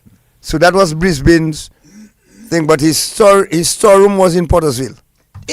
In those days, there were a lot of unsolved mysteries. One was Calabash. Yes, Calabash. Calabash, I think, was where, not Guyav, I wanted to say, no, where Orchard is, Yes. was Calabash restaurant.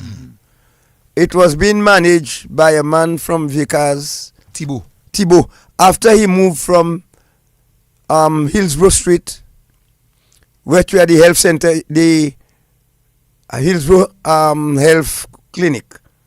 That was where he was first. And it was called Sogo Restaurant. He moved from there when they bought that property and established Calabash Inn. He was from Thibault. And some incident happened and a guy got killed there, and that was one of the They killed, a fellow was killed there. Yes. A fellow, that Alexander fellow, somebody was killed there. There was a Libler guy managing it there too with him from Vickers. And Somebody was killed in there. And that was where I made the first arrest for marijuana. In 1970 when I came from Jamaica. A low black guy was the first guy arrested after I did my detective course in Jamaica in 1969. I was trained as a detective in Jamaica in 1969 for 10 weeks. And they taught us how the marijuana was being tested. They brought us, we raided a few hillsides in Jamaica. There were 31 of us on that course. Only 6 from the Eastern Caribbean. And the others were Jamaicans. But the Jamaicans, 2 years before that course, they would have known that they had to attend that course. I was 2 weeks late to that course and was driven by a police vehicle from the airport, armed policemen, the driver had a revolver, the one with him had a rifle at the front, the one at the back had a 12-gauge pump. On our way to the school, there was a robbery in an insurance building. They left me in the vehicle and go and attend to the robbery. Frightened like hell. I'm in a war zone. You know what? They left you, Evans? They left me in the vehicle, police vehicle, with my suitcase and going to attend to the robbery. I was very frightened because coming to a country, guns all over the place, and entering the classroom. I stood on the veranda after the break. I seen every policeman in plain clothes have a gun on their side. The Jamaican detectives, all of them were armed in the classroom. So I asked the other OECS students, how come these guys are armed? And they're not armed. They said to me, well, they made it so. So after a week, I complained to the chief instructor. It's either all of us armed or nobody armed. So he agreed with me and they arranged for when the students come there, they give it to somebody, give them a receipt, and on their way home they're giving their guns. So I spent 10 weeks in Jamaica. Out of the 31, I came number 13, passed with credit. On my return to Dominica, I was promoted to corporal. So 6 years in service, I was a corporal. Then because I was the one trained in the marijuana thing, I started making a lot of raids now in marijuana, arrests in Roseau. And when I did the arrest in that same Calabash Inn, I was sent to Jamaica with one marijuana cigarette to be tested. Because Dr. Watty was in Jamaica doing his pathology course. Pathology, yeah. And he was taught how to do the testing. So when I came back with that marijuana and I charged the guy, Miss Charles represented him at the court, a low black guy. And because it was not gazetted, the case was dismissed. Is it Isidro Black's son? Yes. Okay. He's in Dominica now. As the one who lives Ismail. in Canada. Ismail. Ismail. Yes. And the case was dismissed. And from thereafter, I made a raid now at Green's Pharmacies, where some guys were planting marijuana in the yard. And he was arrested. We get a whole big plantation in the yard at the back of where Jolly's is, eh? In Roseau. In Roseau. And this man was sent to jail. So by then now, this thing became very serious, and the federal boats were bringing the marijuana from Jamaica. The man is alive or he's dead? I used to see him in a window in River Street in a small house by the Mahu. No, River Street, before they moved the Mahu bus stop from there. Okay. I used to see him in a window there. Then, when the federal boats started bringing in marijuana to Dominica, I arrested a guy they called Choki, who came from Canada, Upper Great Marlborough Street. He the guys from Jamaica on the boat used to bring a lot of marijuana to Dominica and distribute it. And he picked it up on the jetty, and I chased him, and he was arrested, fined, and he went back to Canada. He was from Upper Great Marlborough Street. Wow. And the second big raid from that federal boat was Algie Maffey. And I chased him, Blanchard and I chased him and held him in Hillsborough Street. And Algie now was bailed by his his brother-in-law married to his sister, who was manager of the National Bank, and stowed away and went to Canada. Wow. And in Canada, he became what he ended up with, resulted in the Patrick John affair. Boy, that is history. No, that is the marijuana side. What about murders? Well, every 10 years a murder. Every 10 years you'd have a murder, and it would be a big thing. Well, every 10 years you'd have a murder in Dominica. But I witnessed 2 executions, which is not a pleasant sight. What about the one of Cadet on Cock Street? I saw Cadet and the one from Portsmouth. No, I did not see Cadet. I saw the one from Bellevue Chopin and the one from Portsmouth. No. Is that a terrible thing, Evans? It's a terrible sight. It's not a pleasant. The preparation,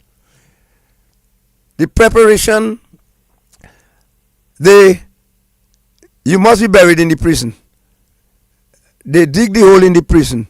They build the gallows inside the prison compound. Right? They weigh you every day. They weigh a bag of sand with you, your weight, and they record in your weight until the final day of execution. They prepare the gallows. You can see the gallows. The day before the execution, you are examined by a doctor to say your health condition. And the day before the execution, the whole compound is being secured by the police. The morning of the execution, all prisoners are locked in. All prisoners are locked in. And the provost marshal, which is the person in the high court, the registrar. Provost marshal is the man who issues, like the clerk of court now in I know. In the high court. It's called the provost marshal. Yeah. He's the one who gives the go-ahead. You do not know who is the executioner. Usually they use a prisoner. I was about to tell you, you called a name earlier on, and I wanted to find out from you when you mentioned that state if he was a executioner. State secret. Okay, let's leave that. State secret. Yeah, State state secret. secret. Yeah, that's correct. Yeah. So, but the provost marshal is the one who gives the signal. So what conversation would they have before?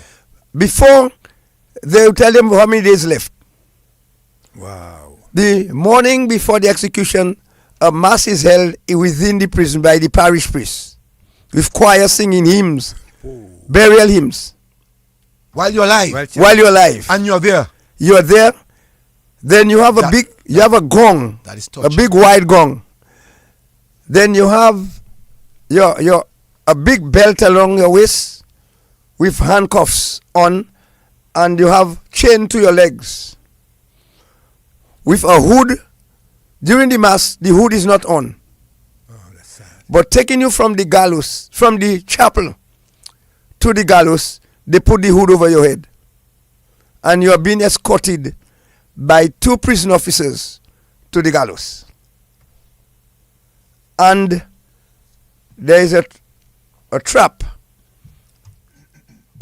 So when they pull the trap open, you stand on the platform, and when they pull the trap, the rope is put to your neck, the noose is below your ears, and then when they give the sign. But before they give the sign, would they ask you if you have anything? Yes, nobody asks. What do you have to say before? Or no, normally they confess and take communion. Okay. by the priest. You had to come. Oh my, that is terrible. So you mean the priest would come there, Yeah. knowing, and the priest Pray with them Uh-huh. during the week. I believe that's why they ban hanging. You know, That's terrible. Yeah, the preparation is very. sad man. Yeah. To use witnessing, your last days. Yeah. Yes, You know, sad. it's really tough. It's tough. It's not a pleasant sight. Yeah, I can agree with you, Evans. It's terrible. And what would they do? Is there So after they pull the rope, you are left hanging for an hour. Wow. And then the doctor comes and pronounce you dead. hour? And then there is an inquest, after that, Why an inquest? Why? to say your cause of death. But While it's known how you die. But they have jurors, as they do, like when you have an accident, they get jurors to visit you with doctor's report. There's an inquest after that. Oh, it's terrible, man. So As to your cause of death. I think many of us now have a better understanding why that had to be banned. Yes. It's quite a lot going through. Yeah, I mean, 1 hour. we still hearing people asking for it, but now hearing what Evans had to say, it's 1 hour up there. I'm saying it's quite a lot. It's torturing. It's not a pleasant sight. No, when you saw the very first one, did you sleep that night? Yeah, it didn't trouble me. But when the guy started shouting, well, this actually guy had killed a policeman. Anatole from Portsmouth. He had slashed a policeman for or independence just by cuts. Independence or Not independence, for associated statehood. Yeah. He was from Portsmouth, but a known criminal released from prison did not go down to Portsmouth, was jumping in a van by Whitchurch and was assaulting those women in the van. Right? And they made a report to the policeman. When the policeman went to him, he pulled a cutlass from under his shirt and made a slash at the policeman's neck. He was sergeant from Trafalgar, but living in Portsmouth, in Maho. The tip of the cutlass touched sergeant. And he escaped and went to Portsmouth. He was on the run in Portsmouth. And while in Portsmouth, Del Sol from Loubier was stationed in Portsmouth on the beat. Del Sol charged a driver for driving one headlamp in the streets of Portsmouth while on beat duty. And while Del Sol was making the note in his notebook, he took Del Sol's baton from his side and started beating Del Sol. And in his head, and when the report was made at Portsmouth Police Station, there was a Corporal Thomas from Marigot, married to a lady from Collier, teacher Sylvia Hill. And he was off duty, but when the report came, he and Ailey George, who also got married to a lady from Collier, was stationed in Portsmouth. Ailey still around first. He died. No, Ailey died. He died. So, two of them went out looking for Anatole. As they entered an alleyway, Anatole took a butcher's knife and shoved it through the belly of Corporal Thomas. And the report was made, and he was hospitalized, and Anatole went on the run. I was then in CID and living in Boys Avenue, just come from covering a meeting, political meeting at Lindo Park. They sent to call me, get set to go down to Portsmouth. But I told them I'm going to close. They tell me no, as you are. So I boarded the crash launch in Fokule. Dr. McIntyre, who was the surgeon, the chief of police was a white man named Mulligan, and Abraham Joseph, they call Masterville, was the ASP in charge of Portsmouth. And also the head of CID, who was a Lawrence man, Scooby Lawrence's father. And we went down to Portsmouth. At the station, Mr. Mulligan went to the hospital. He gave blood. And 3 o'clock he came back to the station and told us Corporal Thomas died. So No telephone communication to tell the wife in Colliho. They want somebody who knows the wife to pass the message. I say, well, I knew the wife. So they say, okay, you will have to come with us on the way back to Rosewood to convey the message to the wife. In Colliho, the sea was rough. I had to take my clothes, wrap it in a plastic bag, and swam to shore 4 o'clock in the morning. Wow.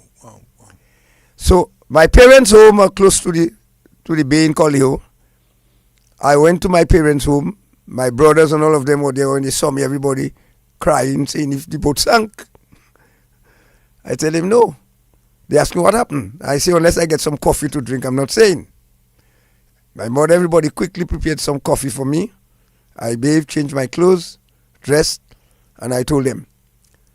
Then my mother, I said, I have to go and tell the wife. The wife was living, she was living on the main road, going into Roseau by the school. So my mother suggested best I go to her father. Tell the father and let the father accompany me. So I went to Mr. Hill. I told him what happened. He accompanied me. When I went to her home, when she opened the door, she saw me. She asked, what happened? Thomas died? The father answered yes, and she collapsed. Then they gave her some assistance. She recovered.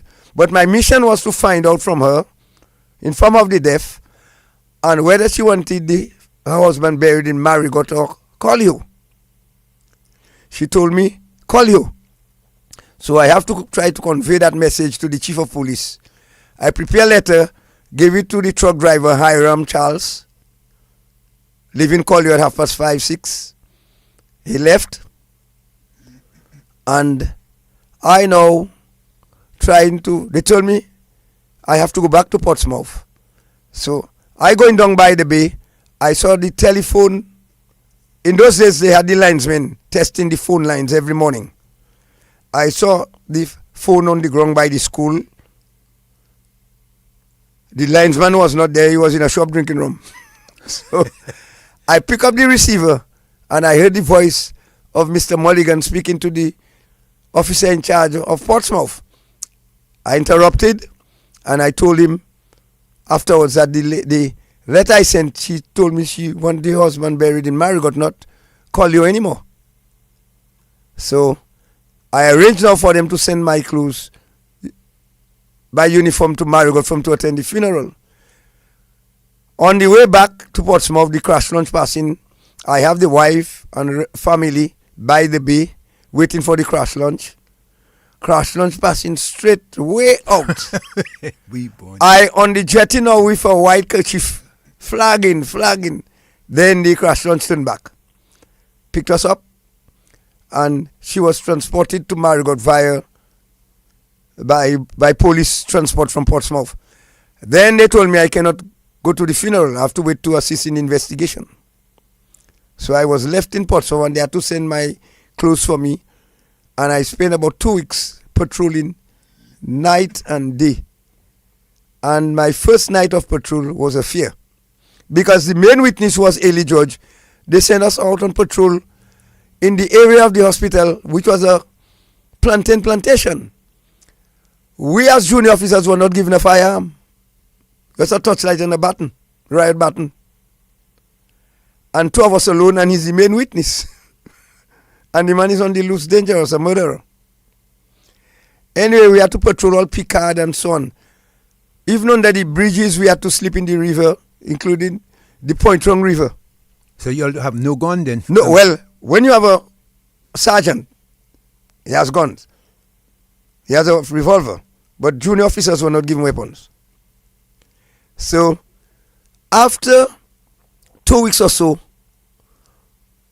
we get to know he was somewhere in Roseau. He moved on one of the lighters among the bananas, and he was caught in Fokole in a pig pen by 2 Carry police and was arrested. And when he was being sent now to Portsmouth by the boat again, He attempted to throw two policemen in the sea in Fokole Jetty. When he landed in Portsmouth, I and another policeman gone pick him up on the jetty. His handcuff, I held him on the side. He trying to drift to throw us in the sea. Anyway, the preliminary inquiry was held, trial was held, and was sentenced to death, and I witnessed his execution. Boy, that was bad. Wow. Now, I know that there was this gruesome murder in Roseau, I think of... The one with Cadet. Cadet, yeah, the grandmother of Lakou Sebastian. Caretaker. Caretaker. That's where Lakou Sebastian was living when he was going to school. Right. What do you know of this one? Because this is one that I think This this Cadet gentleman, he had committed murder already. And he served, well, either it was reduced to manslaughter or whatever. But he served a term, and the term he served was to kill a nurse, a psychiatric nurse. At the time, the psychiatric hospital was at the prison. But apparently, this nurse had he used to steal things and give her. She used to conspire with him to receive stolen goods and owed him some money. When he came out from prison, apparently, he owed her, did not pay, and he stabbed her by the roundabout by the hospital.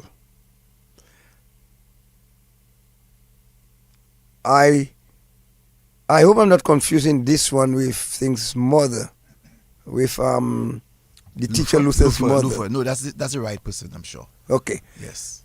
So when he was, after he killed the lady, he served manslaughter, and it's alleged that he raped the blind lady by the Pex there in that wooden building next to the Pex. Which is still there today. Which is still there. Rape her, kill her, or strangle her. And when Lockhart came from school, he and Gerard Green, who is Lockhart's cousin, they found the lady dead. And Lockhart was about 14 or 15 years at the time. He was the main witness in that matter. Lakou Sebastian and Gerard Green. And he too was executed for killing that lady. It's alleged too that he killed Kelvin Roll's father. That is Norman Roll's father somewhere at Coptol. That man was found dead in the bushes among the grapefruit. It's alleged that he killed that man. In your time, you know that there were quite a number of murders that did happen. Unsolved. Why so? Is it because people were not talking? Is it because the police force was not equipped? Well, the police force was not equipped, but in those days, I can refer to one in Point Michel. There was a double murder in Point Michel, where two elderly sisters were murdered. Their place was set on fire. They claimed they were Sukuyan. And they and their neighbors had some problem, and they paid a gentleman from Lakou who had served term of imprisonment to go and set the place on fire. The chief of police, Mulligan, was part of that investigation. I was part of it too. When I went with him, we picked up the people the same night. The witnesses, we believe, took statements from them. Mr. Mulligan took most of the statements. The preliminary inquiry was held in that building next to the DBS there. When Mr. Mulligan was testifying, one of the ladies or two of them said they never said that to Mr. Mulligan. And they signed the witness statement, and Mr. Mulligan got so upset, couldn't believe people could tell so much a lie. He resigned and went back to Scotland as a result of that case. There was another murder in Point Michel where a young boy was shot in the head with a tutu by a gentleman, the owner of the estate. His wife was working at the casualty remove the bullet from the head and dispose of it. And witnesses refused to talk. And that case went down the drain. Is it because they were Guanjin also? They were part of the Guanja.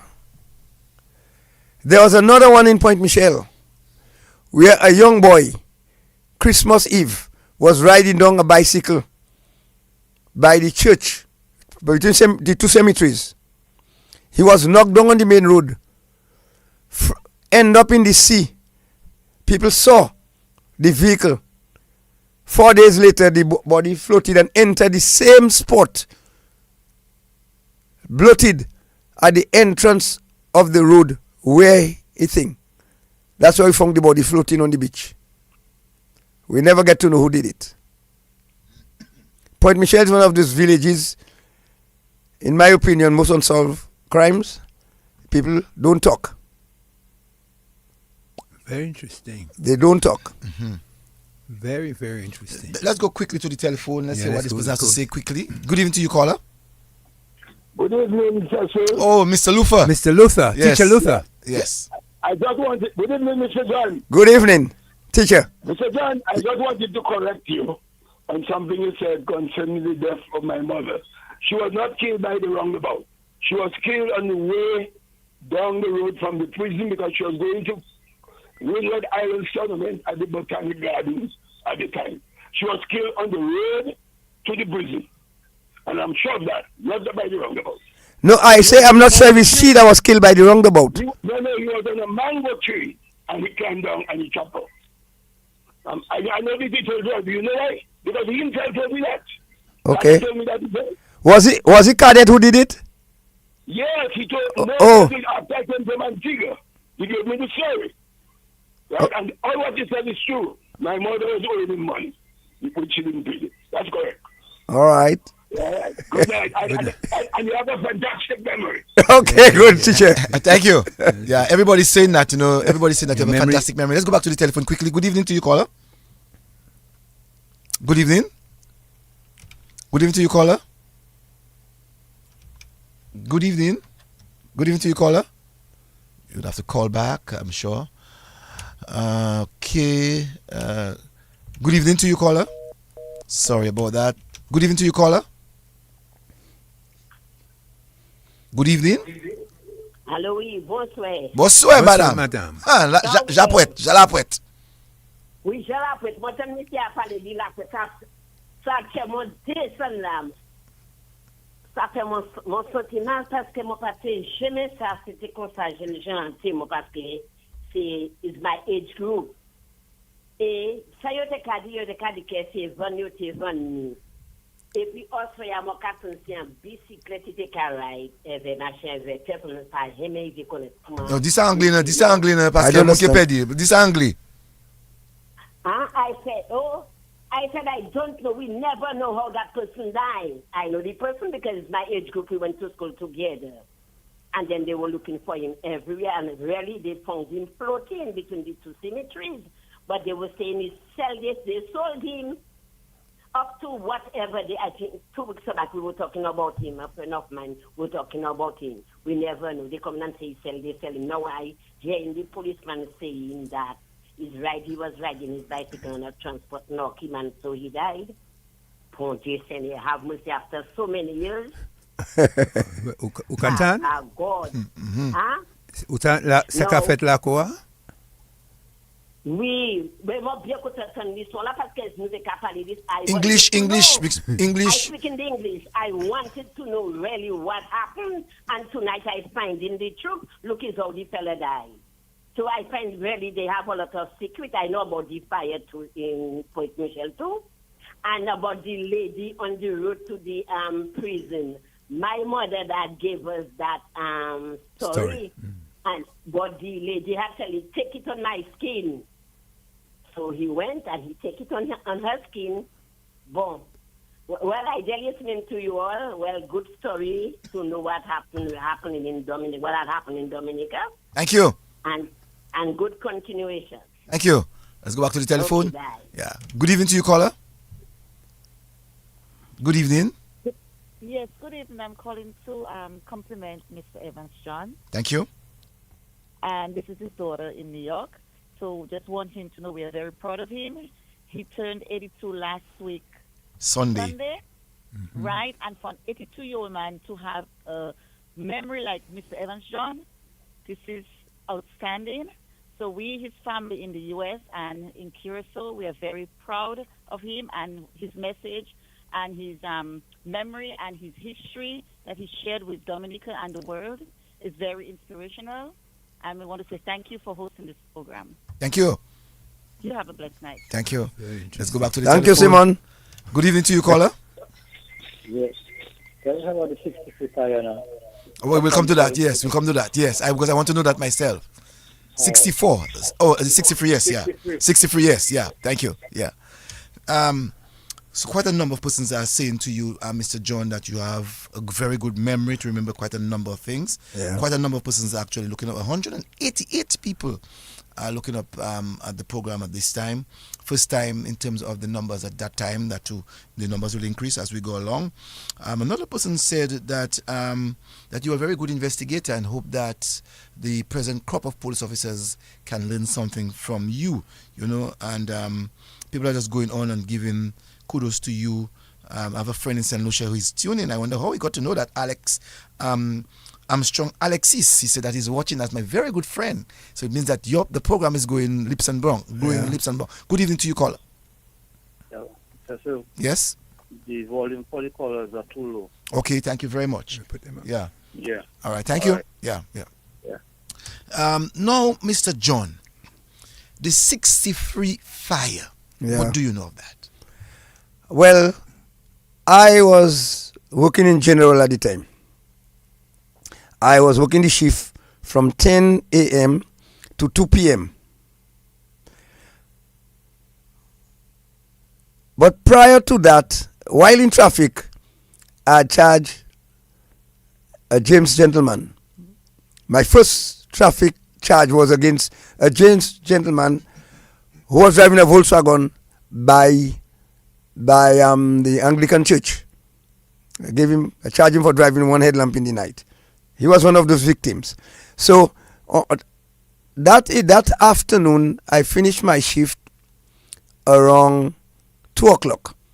Just as I was changing my uniform, siren went, the fire alarm went, and people saying fire, fire down the road. When I look from the gate, because the main entrance gate to police headquarters at the time was on King George V Street and by Astafans.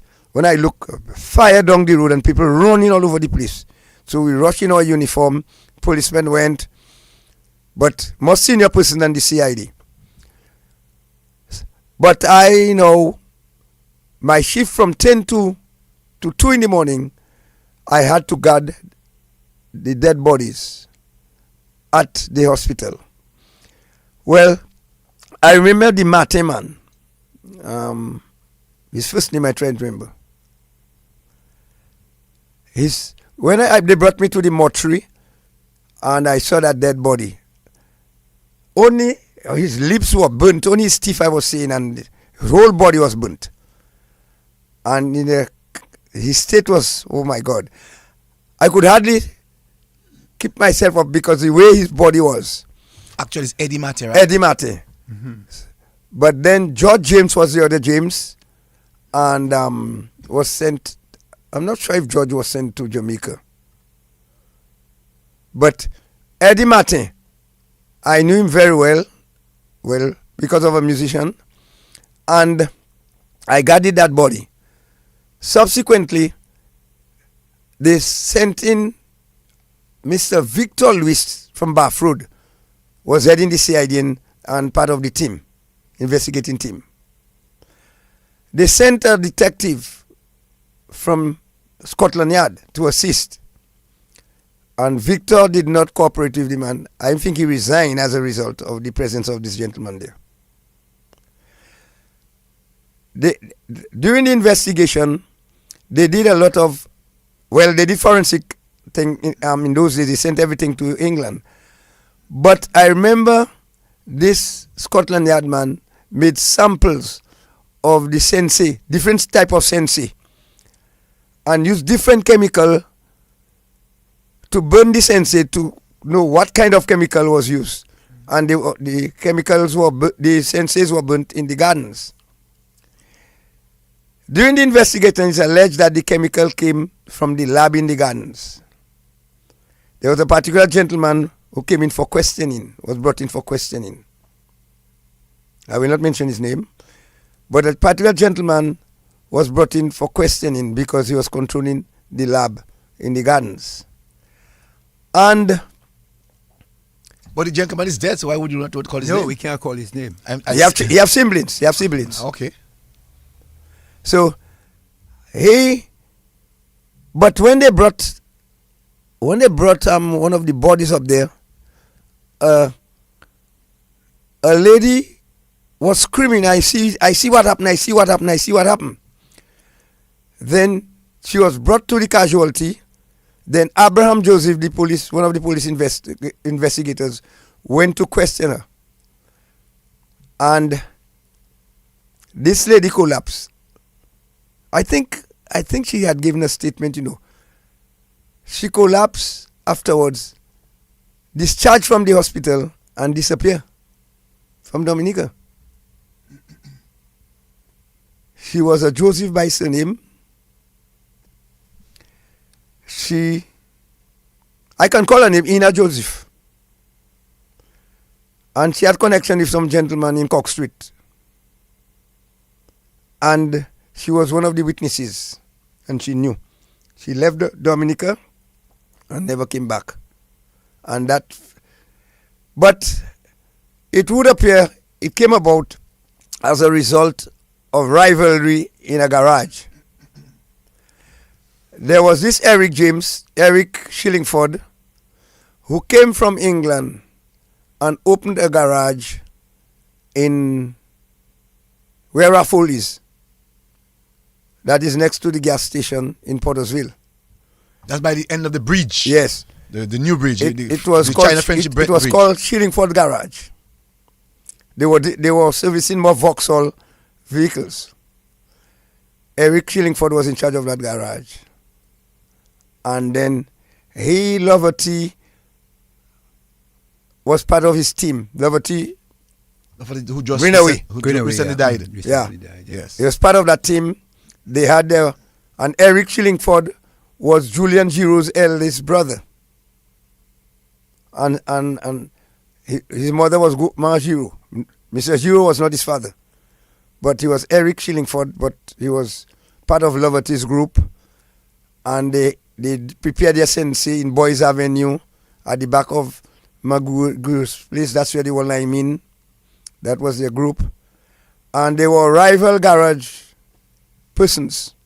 And it's alleged that another garage owner. So where that rival garage was? Somewhere in Roseau. Somewhere? I mean, I don't think I would like to mention it. Somewhere in Roseau. I know where it was, but we can't mention. It's still sensitive. Yes. So why would it be sensitive when? Well, the garage is still around. Still wrong. The garage is still around. Yes. Yeah. So he can't mention it. Do your investigation.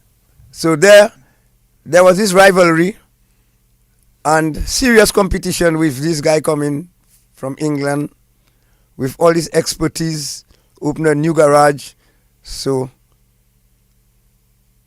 it's alleged that people were paid to burn them. With acid? Acid. Some chemical was used. It's since after that, they passed the legislation that no mass face. So let me ask. We know that legislation. But in the court, what transpired in the court? You were then a junior police officer, 2 years in you would have known what happened because that was nobody was charged. The case never went to court, Cecil. Nobody was arrested. Because there was not sufficient evidence. All they could tell you, chemical was used to burn them in the inquiry. But nobody was arrested for burning them. All that there were speculations and accusation, allegations about certain people. But there was not evidence to bring them before the court. Very interesting. It's been said that 180 people are actually looking on Facebook and 100 plus on YouTube and lots listening on various tuning channels. Mr. John, you're doing well tonight. Let's take a telephone call. Good evening. So don't forget, soon after that, the lab in the garden was good, you know. Yes.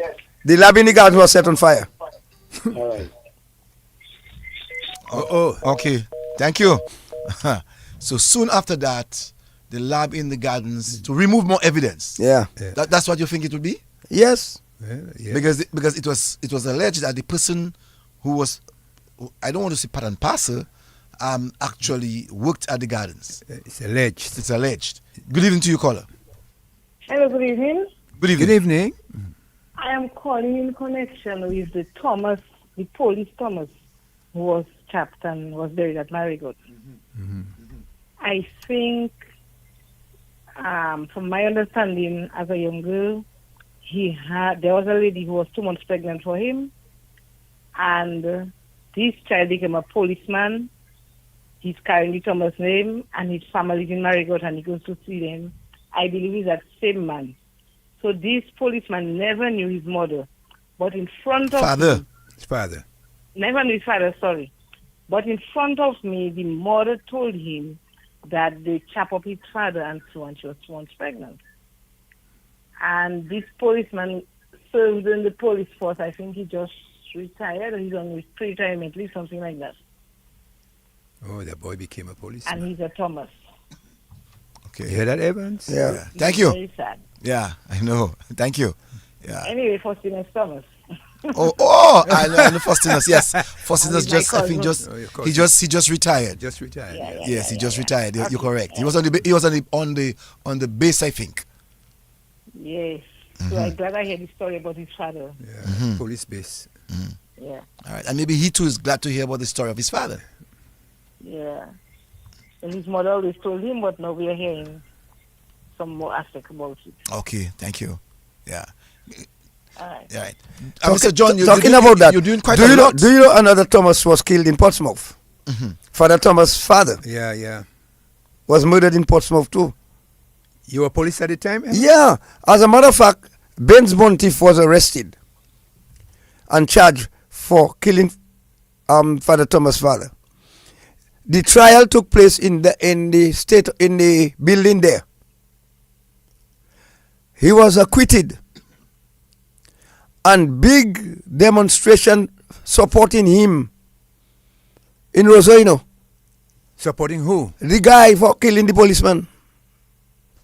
And we police officers were so enraged, and so decided to take some action, and it was aborted.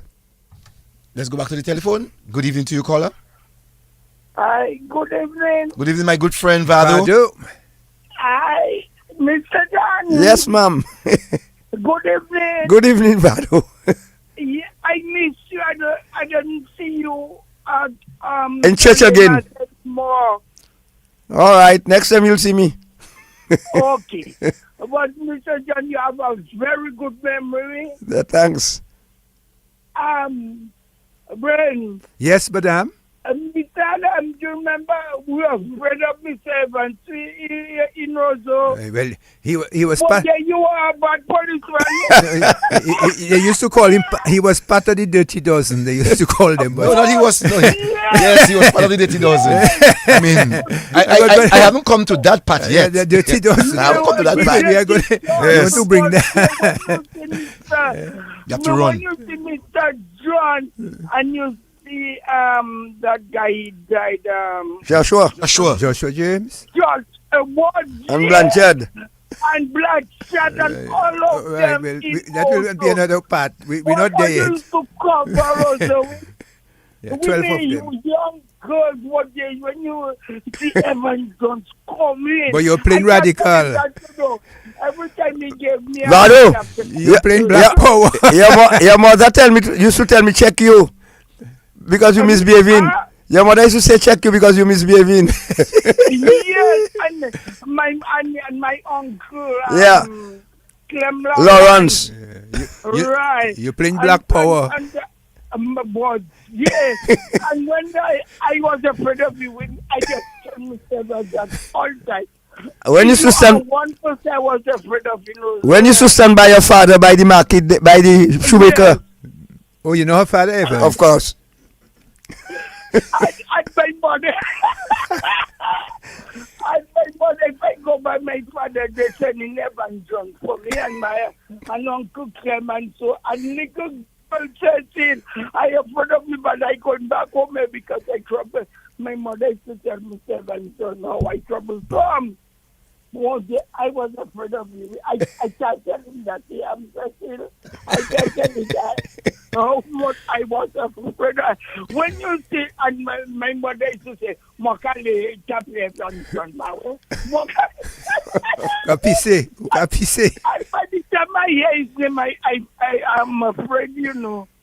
I just took to myself quietly about it. I was a troublesome guy, you know. So anyway.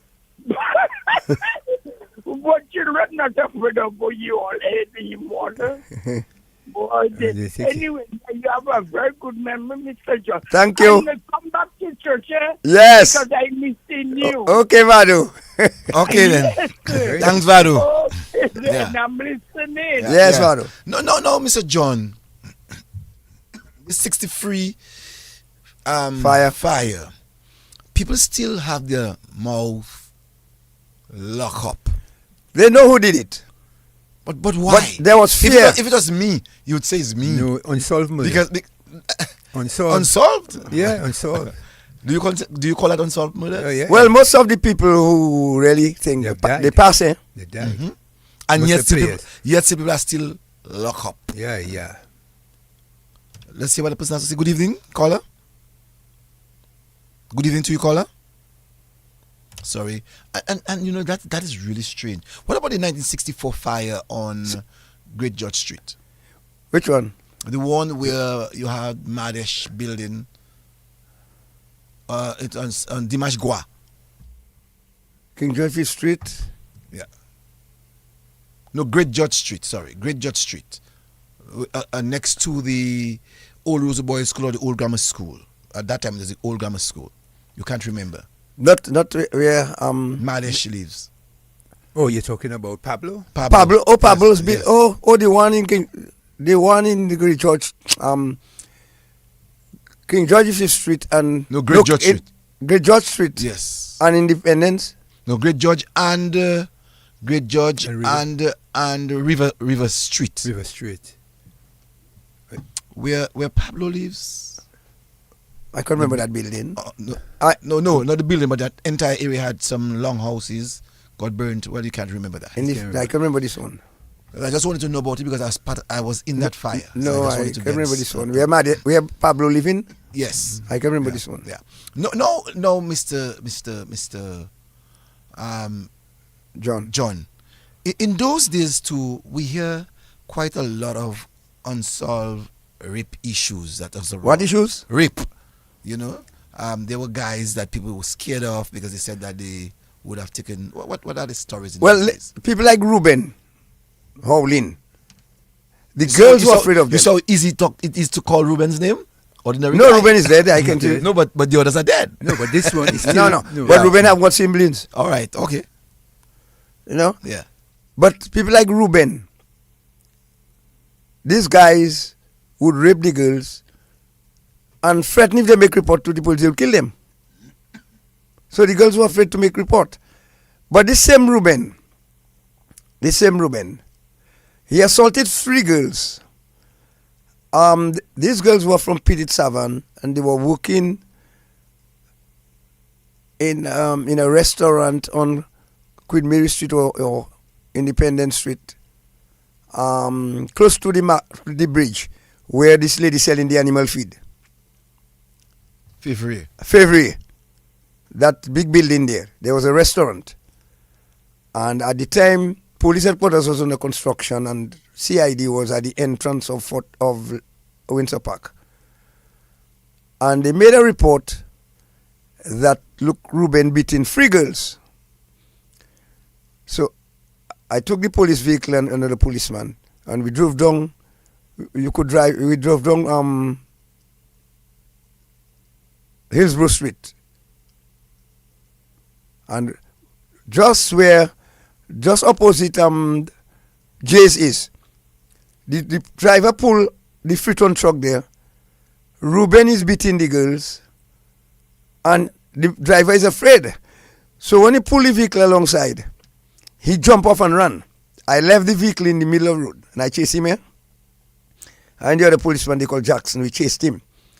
And he ended up running up King George Hillsborough Street.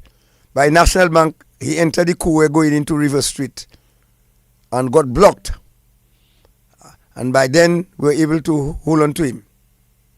He was arrested, statements were taken from the girls, and then he was brought to Mount Bruce and dealt with. The matter now, he was, Miss Charles, I think at the time Miss Charles was in government. She was not pleased with the action of the police and decided to bring Scotland Yard down to investigate the police. And we got the support of the public. So we did not go through. These girls, for fear, never went to court. He now again, Ruben, in a dancing Point Michelle, asked a girl to dance. She refused. He took a knife and shoved in the girl's mouth and cut the girl's tongue. The girl was hospitalized, admitted to the hospital, and he and his friends went there and threatened the girl if they make report to the police what they will do. The girl never gave a statement to us.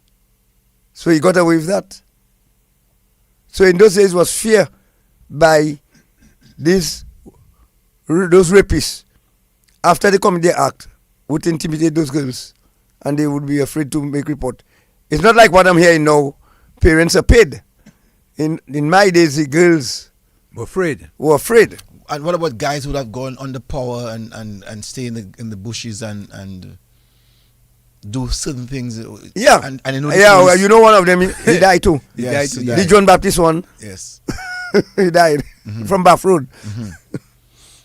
And that was scary, you know, because women at that time they were scared to go afraid to be under power. Under power, you know. What about the one that used to be hiding in the gardens? Did you ever encounter himself? The same person. Same person. Yeah. But he had got a fine beating from some guys. Yeah, some guys from Newton. Newton. From Newton. He on the bench and gave him a beating. Let's go to the telephone quickly. Good evening. Good evening. Hello, good evening. Good evening. Good evening. Very good program. I've been very, very informative. Thank you. Is that the Discovery program? Yes. I said thank you. Oh, what I just want to say is the fire of 1963 is that it was never proven that anyone was responsible for the death of those persons. I mean, as you have said, I would not call the name of the person who worked at the Botanical Gardens, you know, that they claim was responsible for X, Y, and Z. But one thing drew to my mind, I made a statement once on a political platform. And the lawyer, that lawyer is deceased now, and I can call his name, Mr. Francis, called me and said, Mr. Thomas, you know, the call for investigation into that. And the police that you mentioned, the chief at the time, Mulligan, you know, did bring out that finding. The costume that was being used, the sensitive thing, was drenched with gasoline, you know, to give that white shining thing. And in that heat of that day, that someone could have cracked a match to light a cigarette or something. It was purely accidental. But nobody, all of these make-up stories that Ina says she see and this sort of thing. I got a full schooling on that issue by one of the lawyers that were and persons investigating into that matter.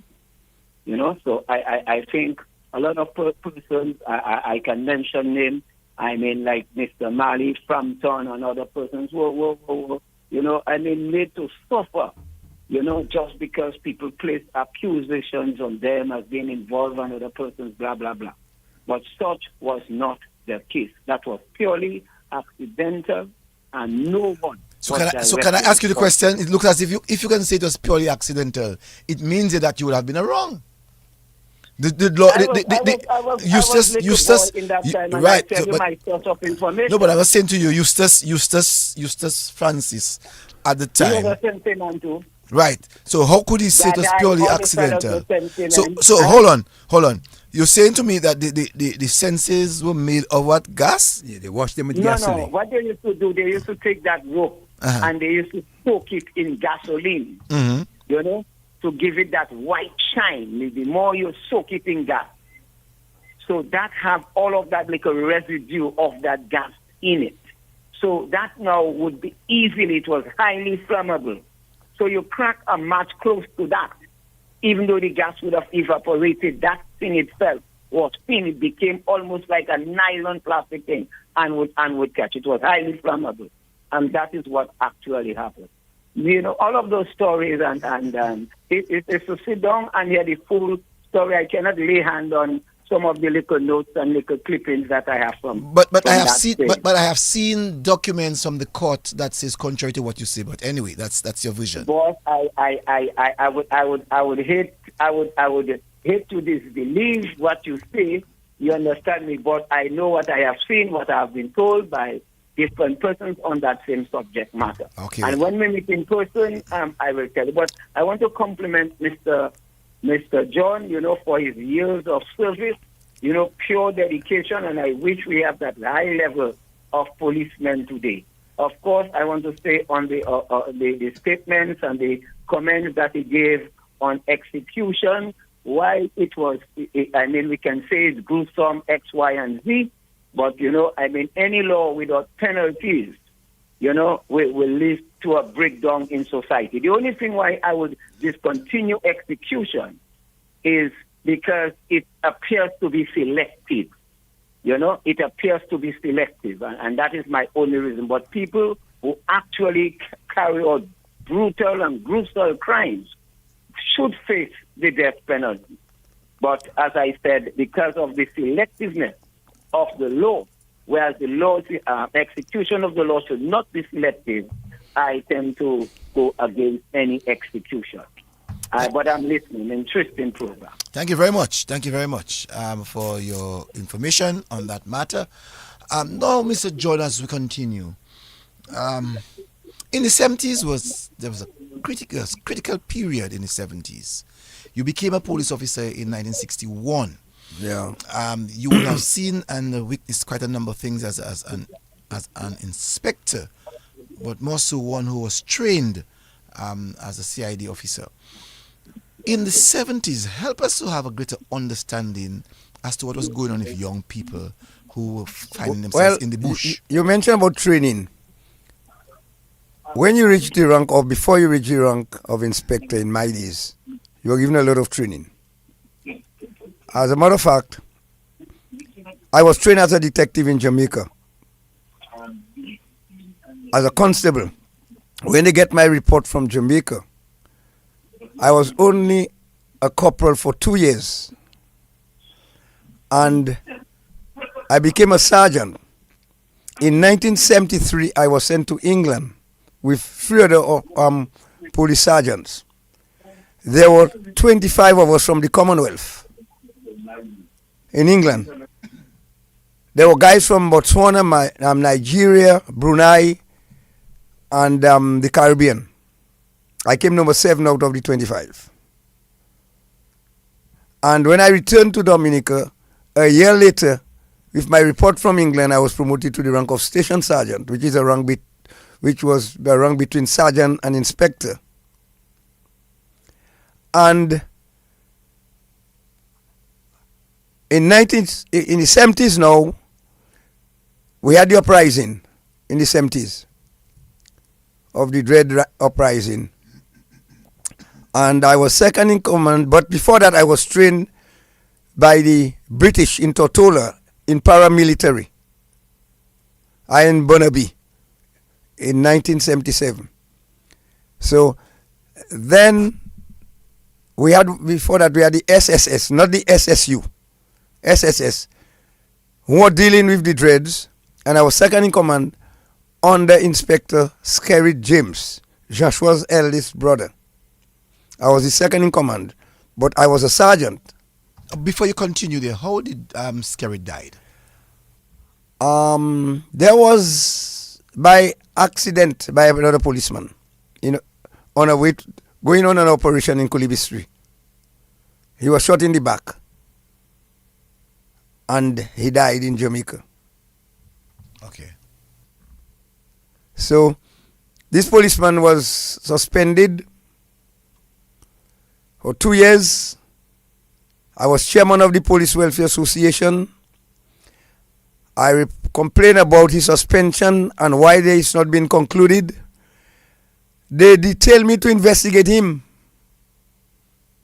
Even as the chairman of the I was chairman. of the welfare? While on suspension, he was engaged in certain activities as a salesman or insurance salesperson or as a DJ somewhere. And while on suspension, they felt he should not be engaged in anything. So I was sent to investigate him after I complained about why they don't conclude in his suspension. And I found out there was nothing on record. He was really engaged, but I couldn't trace nowhere he was paid through Inland Revenue. There is nothing on record. Through Social Security, there was nothing on record that he was working anywhere. But this policeman so foolishly got engaged in something else. A guy broke into Raffles electronic place where Courts is, stole some electronic set and sold it to him. When the guy was caught, he said he sold it to him. We searched him. He was searched and they found the thing, and he was charged criminally. Remanded in prison, fined, lost his job, and then he migrated to the United States and became a pastor, opened his own church. He died recently. Radigan. I don't know. We don't know. Everybody knows Radigan. No, we don't know. Everybody knows Mr. Roy. Radigan. We don't know him. You don't know him? Well, at the time, Mr. John, Yeah. some of the policemen during your time became cadet sergeants No, they were recruited. as cadet from high There were school. four of them. Who were they? They were Lennox, Roy, Jean Pestina. There was a Rock from Soufriere. I think it was 3 of them. What about that artist fella? No. There was one there was Cyril. Cyril, man. Harry Cyril. Harry Cyril. There were 4 of them Inspector recruited. Sergeant Big Ass. These guys. Hold on, Mr. Let's just take that caller quickly because that person's on the line for a while. Good evening to you, caller. Good evening, dear fireman touching base. Yes, Good evening to Mr. Joseph and Mr. Brain, and good evening to Mr. John. Now, Good evening. fireman, I have a big question to ask. Yes. Mr. John. Yes, sir. Fireman touching base. I don't call him Dominica because I call it River Nickel. But anyhow, Yeah. you're supposed to come back in the force because then policemen have a problem, they say, but you need to come back in the force. You have strength, you can do it. But anyhow, question. Now, you say, like, this we have murder in the country every 10 years, right? Yes. But you realize right now we have murders left, right, and center. And Every month. Every month. Thank you, and I don't have a gun factory in the country. But it is a serious, serious problem. That's why you need to come back to the force and what formula you have, but you have to come back, trust me. Thank but you. Anyhow, next question before I roll out now. Yeah. I had a question them police left, right, and center. Do you find them police today and the police yesterday, they different? What is the problem and what is making them do what they have to do? Up and running, fireman running, bless up, I'm listening. Thank you. Thank you very much. Yes, Mr. John, continue. Yeah. I was talking about what? We were talking about The cadet sergeant. Oh, yeah, the cadet sergeant. Sergeant Big Ass. Most of us who joined the force had no secondary school certificates. Most guys, even those that went to secondary school, had no certificates. So, to upgrade the academic thing of the force, they wanted to make these cadet sergeants officers. So they decided to recruit guys with high school certificates into the force on an experimental basis. They brought in these 4 guys, Pestina, Rock, Harry Cyril, and Lennox Roy. But Lennox Roy, I think, was a cadet. I don't think the others were. But Pestina and some of them are working in the ministry already in the public service. They send them on training at Monbus as recruits. Asquith Riviere, who became a magistrate, had gone to SME but did not have subjects. And Lakou went to SME, did not have subjects. They were at Monbus. These guys came ahead of those cadet sergeants. But in the arrangement with the cadet sergeants, after certain years, they would have to be sent to Hendon. That is the place where I went, in England. Lennox was sent together with Lakou as sergeant. Lakou excelled more than him. Pestiner was sent together with another group, the ex-Dominicans, they excelled more than them. So by then, Philbert, the commissioner, a retired a teacher who became chief of police, who did not go to secondary school, took it up. It's not because a guy goes to high school and has certificates. He's more educated than somebody that did not go. So by then, Pestiner worked in the CID, training Hendon, left and studied law, became a lawyer, and then moved to the ministry. Royer, with his incident, left. Harry Cyril migrated, and Rock migrated. But all of them work in special branch. Right? I work alongside them, and I decided to do the law challenge thing for the University of the West Indies. I attended through Mr. Joss, and a certain chief of police that did not like me transferred me to La Plaine so that I could not study. La Plaine at the time had no electricity, no water in the station, and Lakou did the same thing, and they did the same thing to Lakou. So these were opportunities we did not get. That's why we did not become lawyers like the others. So let me ask you. So the cadet sergeant thing now failed. So there are no more cadet sergeants? No more cadet sergeants, but the qualification now, you must have 3 or 4 subjects to enter the police force. And my understanding, they have the qualification, but not the credibility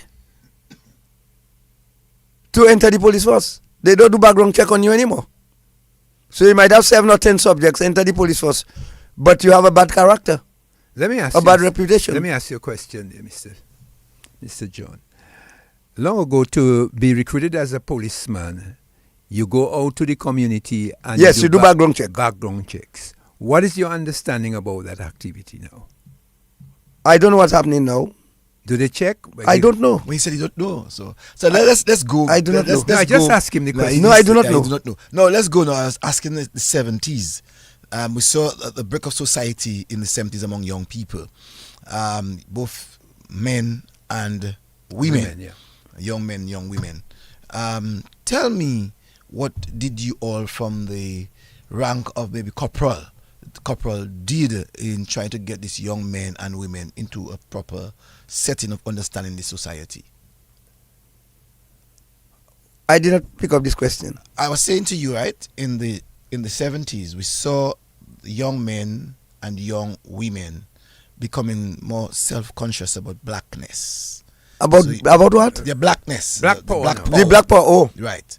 I'm trying to find out, what did you all as police officers did to really help these young men and women to have a better understanding of their society? Well, remember when we joined in those days in the 60s, 70s, the colonial days, right? Everything was controlled through the British system. Special branch, the head of special branch office for the OECS and Barbados was in Barbados, right? And we had to, all meetings these guys had, we had to cover it up and send it to them. We ourselves were not aware of what awareness was as black people neither. We were just following rules. But as we grow up in the 80s, you start understanding what was happening with the Black Power movement, it was not a radical movement, right? It was more consciousness, unlike the Dreads, which was a different thing. But the Black Power movement was black awareness. That's how we start understanding it in the later days. But you all were very critical of the Black Power movement. Because of what we were told by our lecturers. Mm-hmm. What was told to you all? Right? Revolution. The revolution. They try to teach us that most countries, the African countries, these guys are anti-white. And the white people are the investors in all the colonies. And all they want to do is to destroy the properties of the white people. And you all believe that? Well, it's part of the that's part of the teaching, you know. That was part of the teaching, the culture. But as you get older and more mature, you. So tell us about the Dreads now. In that case, so let's forget about those. Well, the Dreads was more radical. Mm-hmm. What do you mean by more radical? These guys was a cult that they should be left alone. Dominica do not belong to one person, it belongs to everybody. You don't own property. The garden is not yours. They can go there and take what they want. Anybody should be able to go in anybody's property and take what they want. That's what they're thinking. They should be left alone, dress how they want, grow their marijuana, and nobody should interfere with them. Women should not wear panties. Women should not wear clothes. Everybody should remain naked where they are. That was their belief.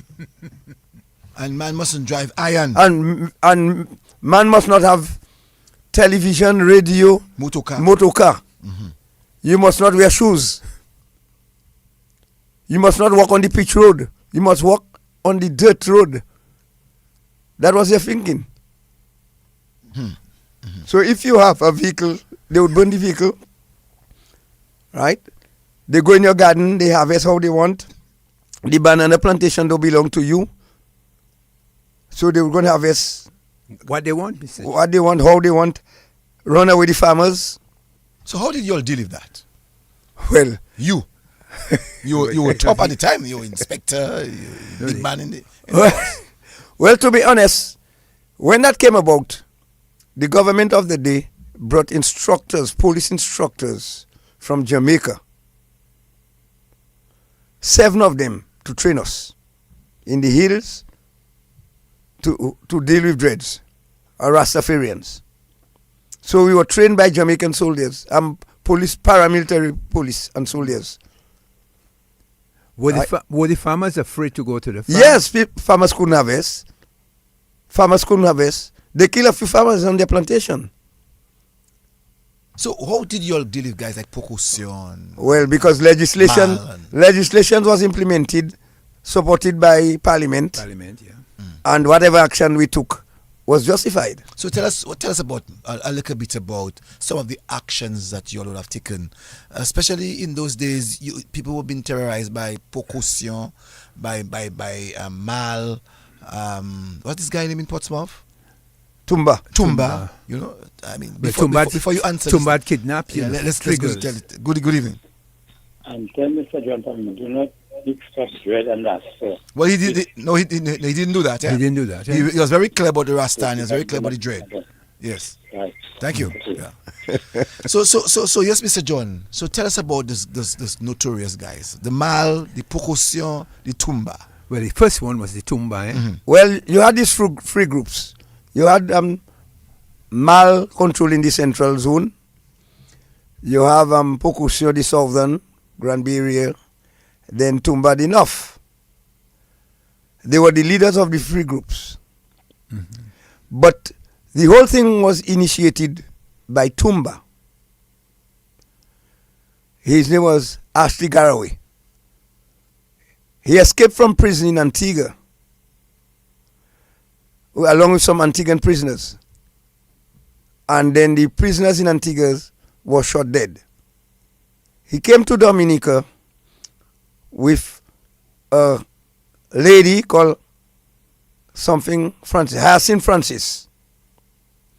And in those days, he introduced the anti-white thing. No white person have right to be in Dominica. So there were some Americans, students or young ladies, young group, camping in Peguabi in a tent. They were chopped while sleeping in their tent. Around that same time, some white man was killed in Palm Grove. And then another white man was killed by the hub. There were 3 killings. There were 3 major incidents. So I was assigned to do the investigation in the Marigot area. At that time, Inspector Scary James was alive. I was part of his team from the CID. And we went to Marigot and we get information that the lady was in a house in Concord, the Hyacinth Francis. She was picked up, and on our way down, she was questioned about what happened there and what happened in Roseau. She gave us some information about what happened in Roseau. Apparently she knew. I stopped at Pocassi and recorded a statement from her as to what happened in Roseau. And when I reached in Roseau, I gave Clement Corriette was investigating the Roseau matter, the statement she gave. And I continued the investigation. And then Tumba, we kept her in custody, and Tumba went and he kidnapped the 2 girls in Portsmouth with 2 of their brothers as his companion. They were brought into the hills, and report was made, and we found their clothes in one of the rivers in Portsmouth. Their clothes, everything, all their garments was found floating in the river, and he took them to the hills. So the Commissioner of Police assigned me to take charge of that operation, and I had 14 policemen, including Pestina. We were based in Colliho. I had but in those days you had police dogs, eh? We had 3 police dogs in my days, and each dog had its responsibility, and its trainer, Nicholas George, was one of those handlers, very good policeman. And we were combing the hills of Diablote, Portsmouth, until we met. We saw some sign of where they were living. We came under some fire, exchange of fire, and one guy was shot dead. And we could hear the howling on the mountain. So I now on 3 other, it was 10 of us. I left 3 policemen. That's looking for Tumba for looking for Mal. Tumba. Right. And the kidnapped girls. Yeah. And we heard us screaming on the mountain, and we decided we're not going through no track. We climbed the mountain through the bushes, through a landslide. It took us about almost 2.5 hours to climb that mountain. And when we reached the top of the mountain, apparently they were there, because we saw where they had just planted some dashing fresh, and we were able to use the dog in the dark, which led us back to Portsmouth, and we came out in Tatan. When we ended up in Tatan, there was a shop. We were so hungry, we ate all the biscuits and juices there. And when I reached at Portsmouth police station, the officers told me shortly after the thing, the guy bled to death. Just hold on there. Just hold that thought. Let's go to the telephone quickly. Good evening to you, caller. You're live. Yes. One of the questions, I would like Mr. John to address. In his time in serving as a police officer, there was a lot of hue and cry about police brutality. And how did he see it at the time, especially as he moved on to the case and of what the difference between the Rastas and the Rastafarians? I mean, knowing for a fact that it was the Bread Act, as it was called, was unconstitutional. Yet we had a lot of brutality, and some of it which I myself witnessed because I'm a ballhead, and that the way some of the Dread or Rasta call them as you were treated, and many other instances and cases of police brutality, how he as a police officer viewed that during his time. Thank you. It became unconstitutional after the matter went to the appeal court. But when we took action, it was constitutional. Okay, so you're talking to us about the police officer who bled to death. Yeah. Yes. So when I went to the police station and they say he died after an hour or so. So I made arrangement for them to go and remove the body, and we continued on our mission to look for Tumba. He bled to death because of the gunshot. The gunshot. Yeah. Yes. Because there was lack of communication, where we were, the distance and time for them to get him out of there. So, then the body was removed and he was buried. So, but we continued our mission. And it took us 6 weeks, actually 6 weeks before we rescued the girls.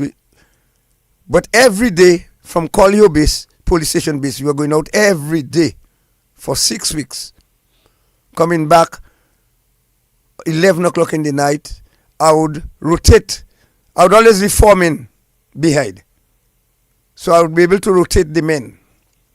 You know, those left behind would take care of our cooking, washing of our clothes, and would leave at night, early morning, come back in the night. So how were you all able to get Tumba? Well, it's in an operation between Picard and Mondiablote. We were approaching two groups. Personal was heading a group, I was heading a group, and we, according to the map of Dominica and the area, we plan where we will meet at a certain time. And Persona group encountered Tumba and a guy in a garden. They were harvesting 5 o'clock in the morning. And there was a young boy, 3 of them, and they were able to hold on to a 14-year-old boy that was with them. And this boy, we were able to get information from him, where they had the girls. And we continue until in approaching where the girls were, he started shooting after us. But I, as the commander, tell them, best they escape, but our mission is to rescue the girls. And in the operation, the girls run away from them and run towards us while they're shooting at us and we're shooting at them. And the girls escape and run towards us, and when we see they were within close range, we stop shooting. But one of them got shot in the leg. But they were naked. The girls were naked, no clothes. Someone told me that the guy's name was John Lawrence. Which one? The one that died? No, the guy I think you all got to help. The little boy we caught? Yes. The person is John Lawrence. I couldn't remember his name. So Mr. John, the girls were naked? They were naked. No clothes? No clothes. So I had to take off my underwear, give one of them my underwear, Persona give them, we dressed them with our own clothes. Those was a t-shirt underneath we had military t-shirt underneath our shirt. We changed, some of us take off our underwear and give them there. And we apply first aid to the injured girl.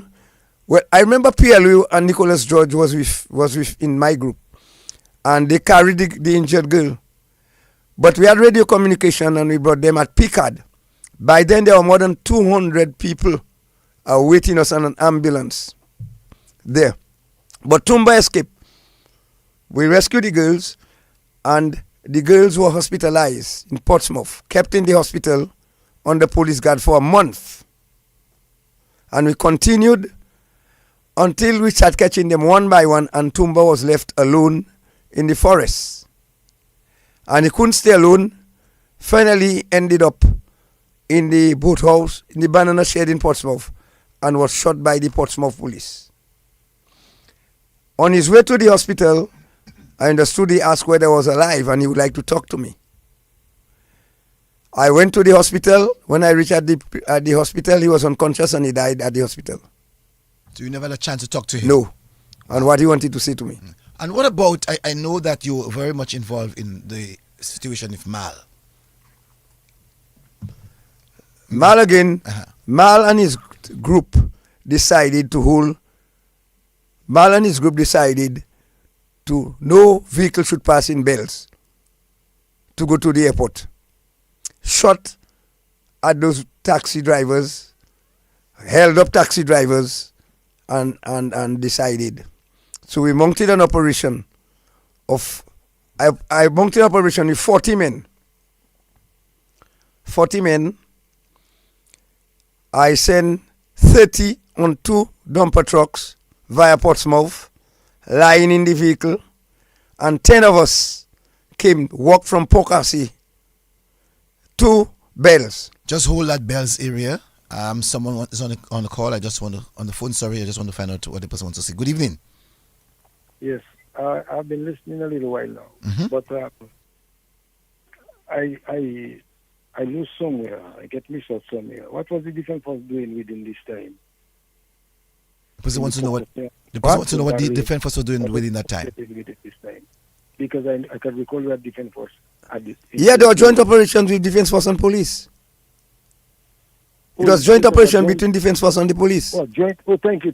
Well, I didn't hear that. Sorry, I didn't hear that little part. Yeah. All right. Thank you. Yes. So it was a joint with the defense force and police. Okay. So when yourself and the 10 guys went up to the hills, the defense force was also with you all. Yeah. Okay. Yeah. So we surrounded Bells, and we encroached on them, and there was a shootout. And 3 of the guys were shot dead. No, not this one. It was when I went on the first operation, they told us Mal and them had shot and held up some vehicles.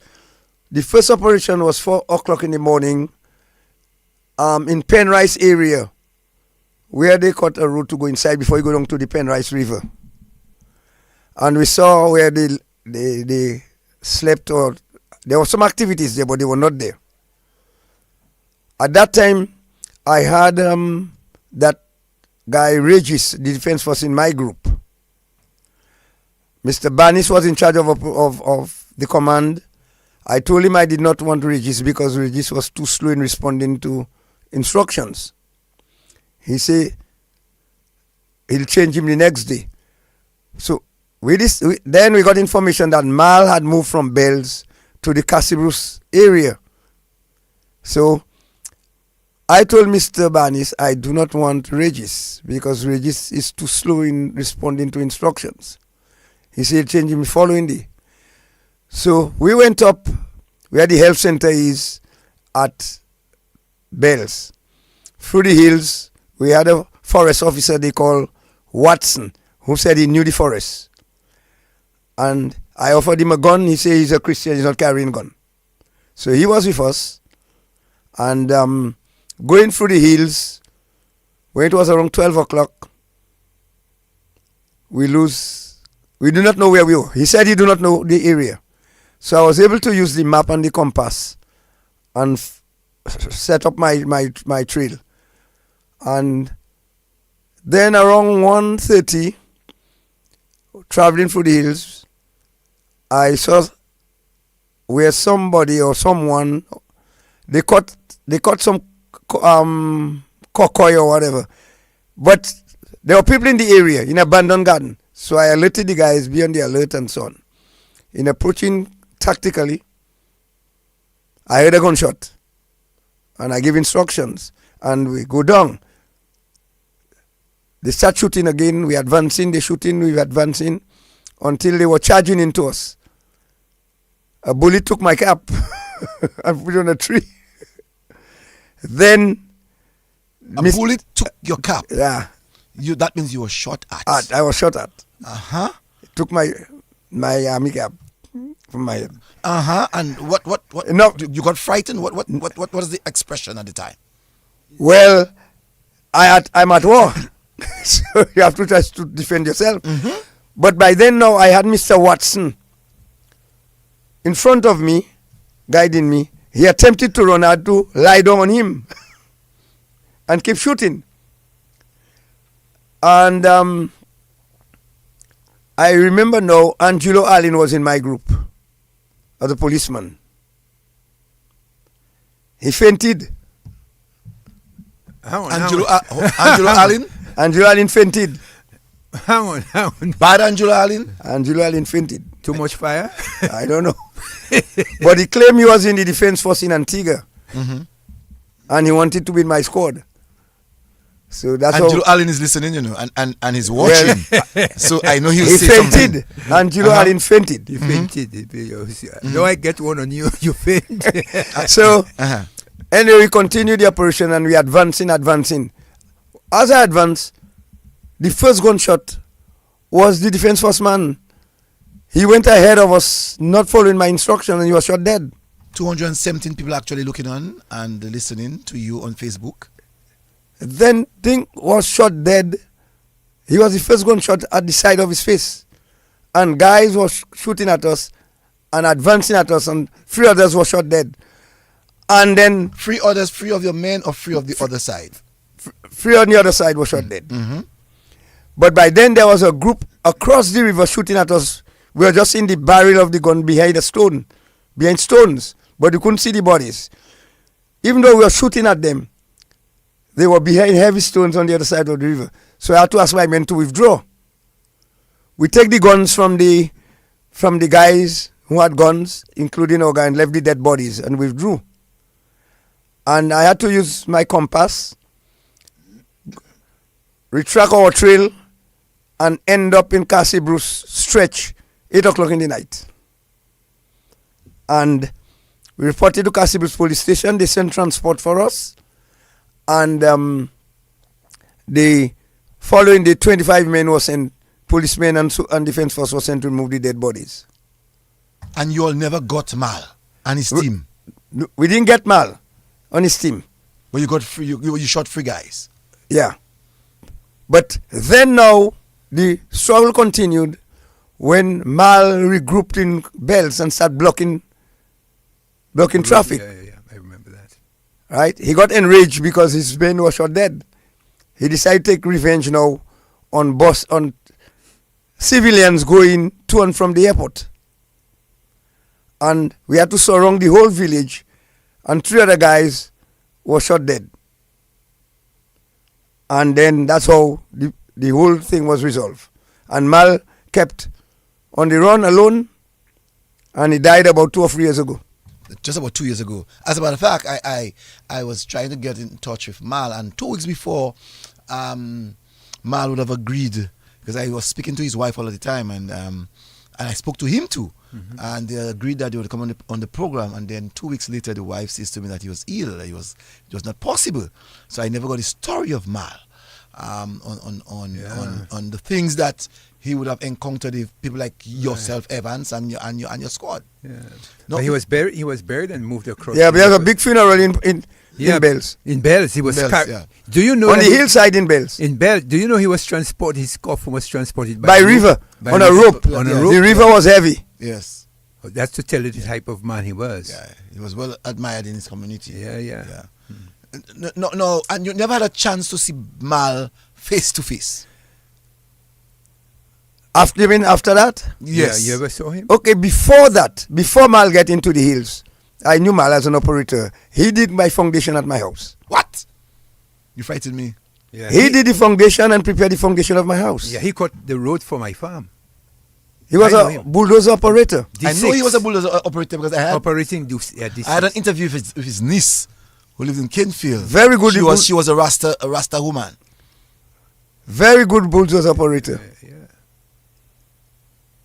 He was an operator of a D6. He cut our road on the farm. He prepared my foundation of my house in Kenfield. What? You mean, and you're going for that man? Where he on? So which means he knows you very well. Yeah, he knows me very well. And you all never had a chance to meet face to face? No. During that period? No. Would he have known that you were part of the... Yes, he knew me. He knew him. You had to get Mal arranged. No. Huh? But one of the guys, Mr. John, said he was my friend who died now, Sogo, told me that Mal was on a tree, but Evans never passed under that tree, He had I think he had a submachine gun. Yes, I had a machine gun. That's what I was carrying. He was carrying a submachine gun. But Evans, you maybe see Evans and just figured I know Evans. No, he didn't. He Evans didn't pass under the tree. How so would have known that? No, he knew. But They communicated at some know. stage in his life. Ah. Because he had a defense force weapon. Yeah, they had stolen after Hurricane David. They stole a lot of guns from Mount Bruce. Let's hear what that person has to say on the telephone. Good evening to you, caller. Okay, Major General here with you all again. Mm-hmm. Well, the good time he didn't meet with him face to face because he built his foundation and whatever he did require for him again. Mm-hmm. And then you go in for that man, and if they had met face to face, somehow that would have passed. Well, praise the Lord, he didn't meet him. And, yes, I feel so frightened when I hear him say that. And again, when he said that a bullet took his cap, you was not afraid? Well, you know why? Huh? I'm sorry, Evans is asking if you were you afraid when that... Well, you have no fright, you at war. You're against the enemy. You're at war. Okay, you are very courageous. Wow. You're at war. Look a good policeman. Yeah, you're at war. You're at war. Okay. Thank you. I'm just listening to you. So, Evans, you came down. You had to give this story to your superiors of what happened in the house. Well, when we recovered the bodies at Bells, they were placed in a pickup and drove through the streets of Roseau, and the police were cheered for doing a good job. And they were buried in a mass grave. So the three guys for those for Mal. For Mal buried in a mass grave. Yeah. Where? I think it's in the public cemetery. Public cemetery. So the guys from Roseau then? No. Or you all brought them down to But they belong to the state. The body belongs to the state. Oh, okay. Yeah. That's a better understanding. Good evening to you, caller. Good evening to you, caller. Good evening. Good evening. Good evening. Yes. That's the program Mr. Evans John on. Yes, sir. You're live on Lakou. Lower down the volume of your radio, please. Huh? Lower down the volume of your radio, please. Okay. Speak up, caller. You can speak now to us. Yeah, good night. Good night, Mr. John. Good night. I call in from St. Martin. St. where? St. Martin. Yes, sir. Yes. Mr. John. Yeah. I met Mal once. Yeah. I from St. Joseph. Okay. Mal told me he know Mr. Evans John very good. And he could kill Mr. Evans John. He didn't want to. Okay. Yeah. Okay. He said he didn't want to kill Mr. Evans John because he was in the bush and he see Mr. Evans John there and he could kill Mr. Evans John, but he didn't want to do that. All right. I'm lucky. Okay? And Mr. Evans John, I know you quite well. You are my friend. Uh-huh. I remember once it was a fete call you. It was by your father. Okay. And when you come there, you met some Rastaman. That time we were a young little Rastaman. It wasn't like before. And you say you don't want no Rastaman there. Leave. Your father say, no, that's my house. You cannot tell them leave. That's my friend. You remember that? No, I can remember that. Great remembrance. All right. So hold on, caller. Don't go yet. I always follow you as a police. You are a very good policeman. Caller, don't go yet. And I wish you that police like you all know so for the crimes and the things happening in Dominica. So let me ask you, Anyway, caller. Let me hold on, caller. Don't go. Don't run. Caller, don't run. You hear me, caller? Don't. Let me ask you. Were you in the bush with Mal? No. So. He met me. I was making garden, and Mal used to run. Used to frighten us. Mal had a ID card of the defense force, you know. Yeah, What? SLR. Yes. He had an SLR. No, but he had An ID. an ID card. And he used to even frighten his own men. Eh? His own dread fellas, tell them he can lock them up and all these things, you know. Mal was powerful, you know. He was a powerful dude, you know. You understand? Mm-hmm. Yeah, he was a real powerful. So which means that you two was in Bell's too then in your garden? No, that we was at Atley, we was making garden, we was planting bananas, and then we had to run and leave because one day man get bad and thing and saying you couldn't thing and come in your garden. We had to leave. Garden, Fred garden. A lot of people had Fred the garden, as Mr. Evans John say, he's not lying on that. So you was afraid of your garden in Atley? In Atley, we used to run it. We had a partner there at time at last he joined Defense Force, Bernard Lewis. Mr. Evans John supposed to know Bernard Lewis. It was a I know Atley, yes. Yes. And then people had to leave the garden till everything summer down, people start going in the garden. But you go in your garden and you were still at fright, you know, and stuff like that.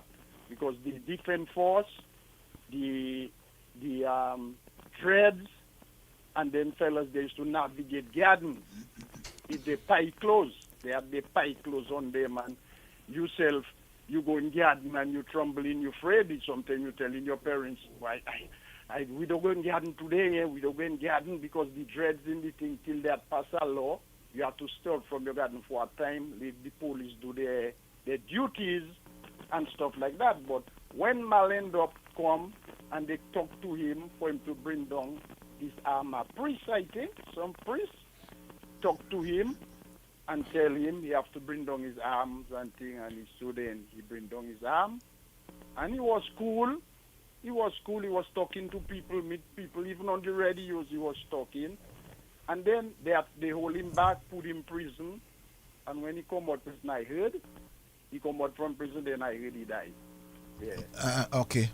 Yeah. Okay. Thank you. Mr. John, did you ever get the M16 he had? No. It was never recovered. He never gave it up? It was not M16, no, SLR. SLR, yes. It was never recovered. Okay.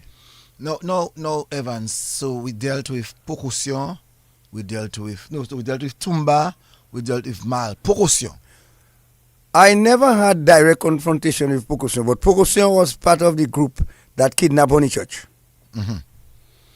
He was operating from the south, but I knew his parents. I knew his father was a butcher in cows in Loubier.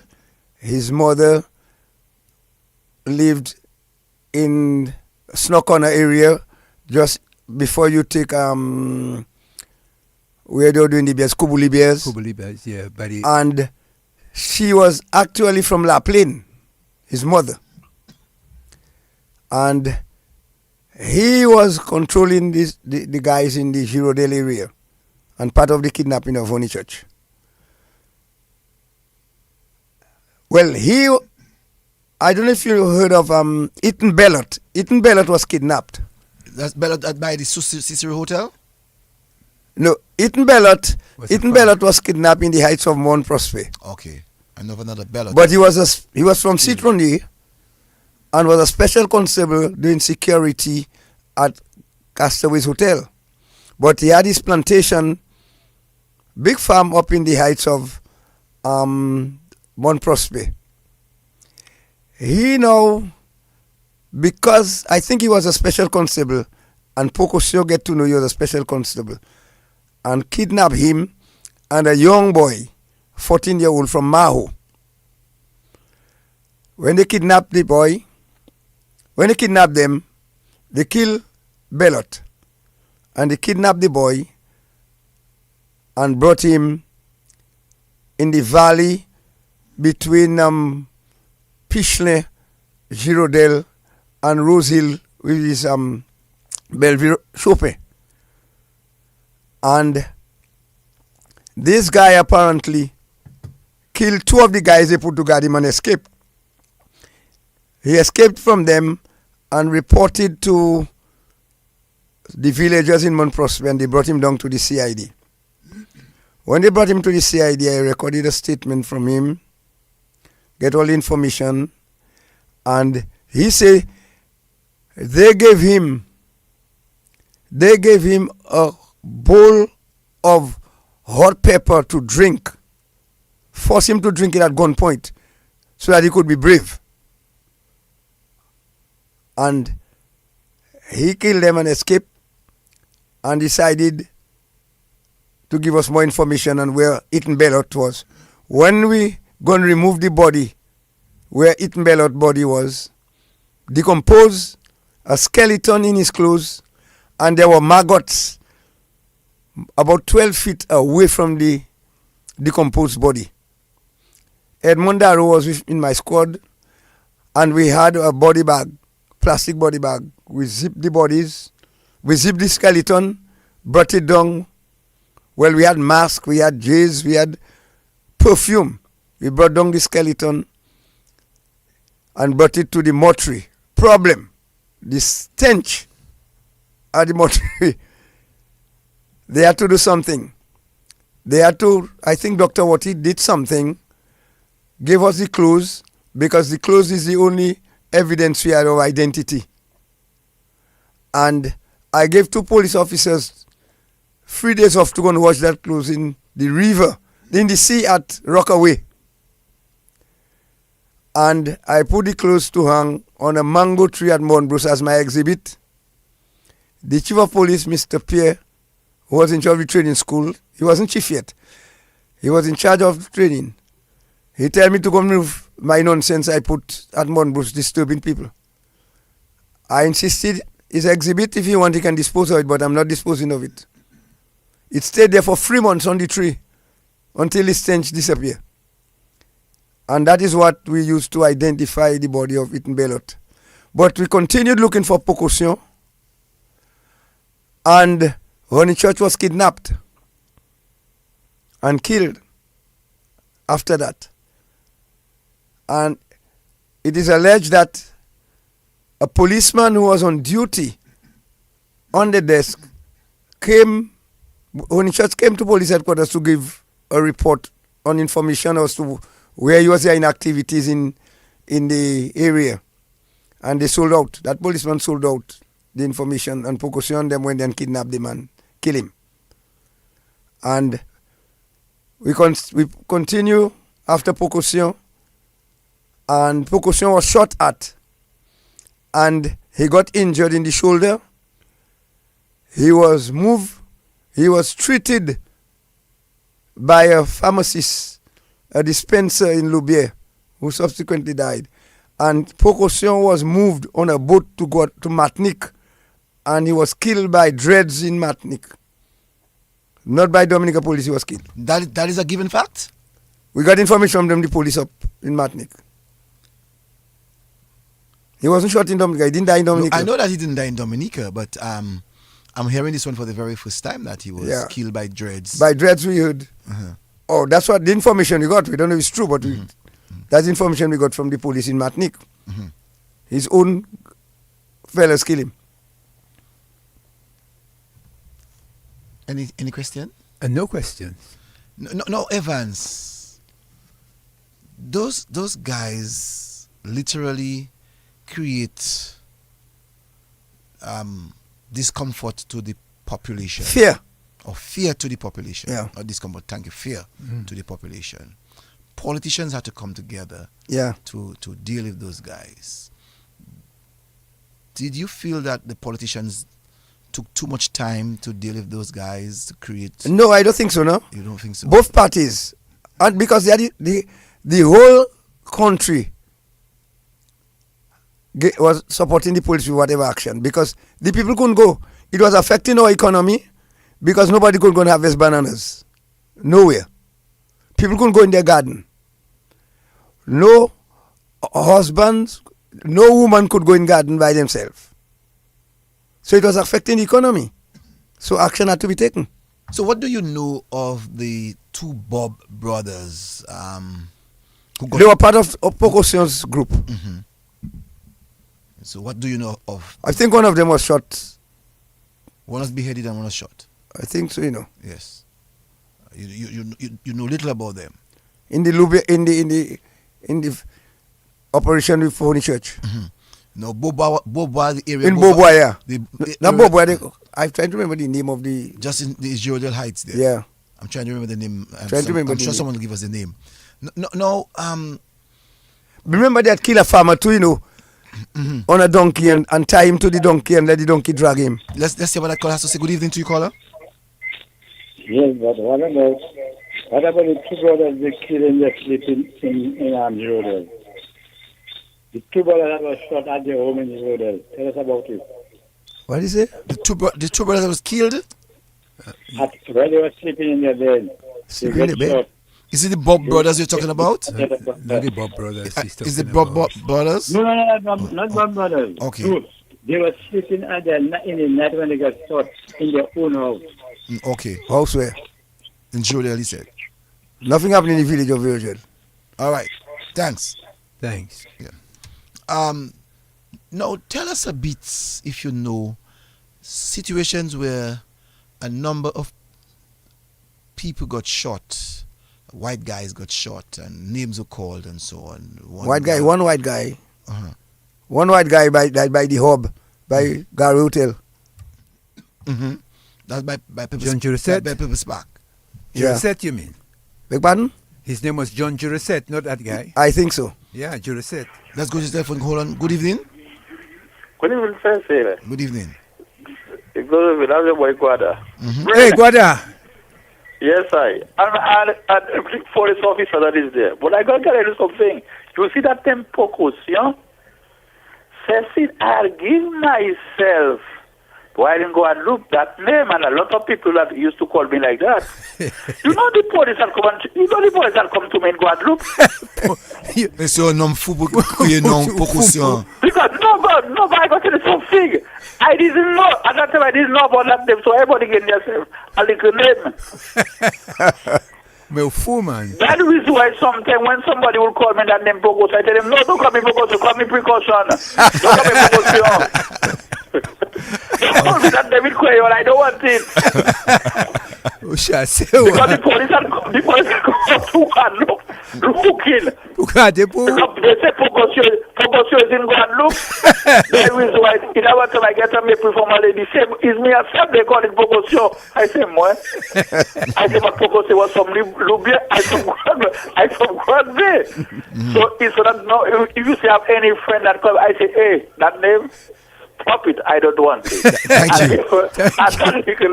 I don't want it. Don't call me that name, I don't want it. Pocosio is a very bad person. What he do a lot of crimes. Don't call me, I am not Pocosio. Thank you. Very much the jail already going by the government. It's sell. All right, then. Thank you. Thank you very much. All right. Yeah. So I was asking you in reference to the I understood that a white guy was got John Jurasset by the by People's Park and by Grammar School. I heard a few names were called. Well, what do you know about that, Evans? Remember, I told you we got a statement from Camilla Francis, and it led us. I passed that statement to Corriet, who was investigating, and in his investigation, 2 guys were picked up subsequently. One was on his way to, that is, the Trotter guy was on his way to Springfield. You're talking about Desmond Trotter? Desmond Trotter. Some policemen are coming from the airport, and they met he and another guy walking up Springfield with a pail. They decided to stop and search them, and in the pail they found a firearm.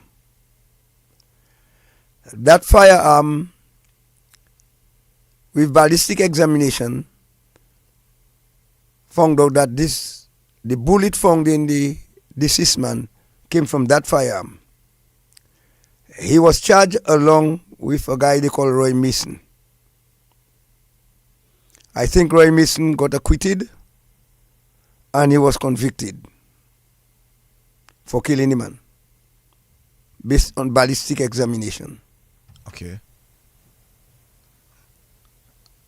Any other incident around that time that maybe you can talk to us about in those heightened days of guys fighting the white man down? These were the three major incidents. After that, well, a lot of white people had to leave Dominica.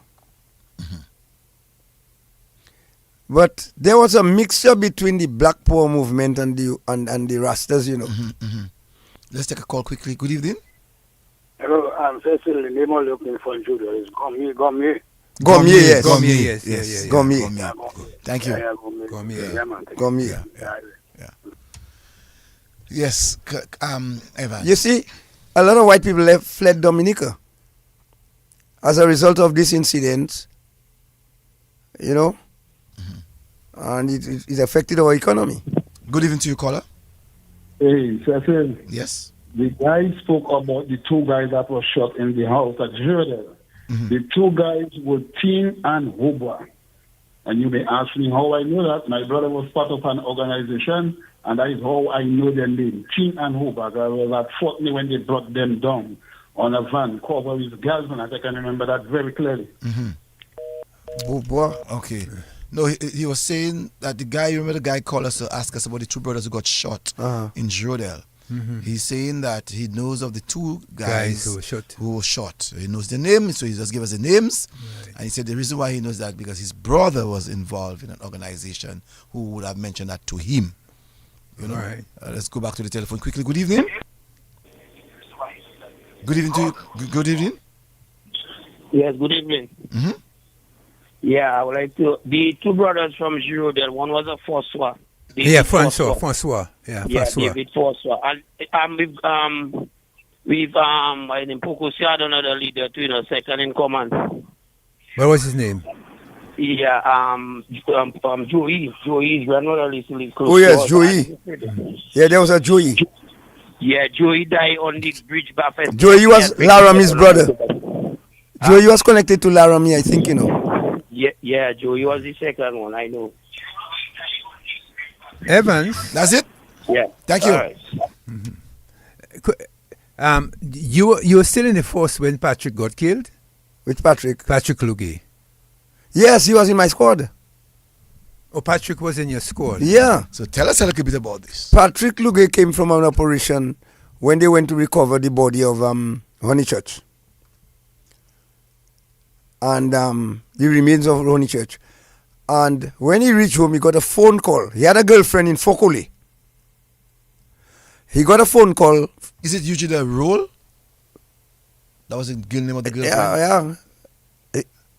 A role girl. Yeah, he got a call from her. Yes. He got a call from his girlfriend.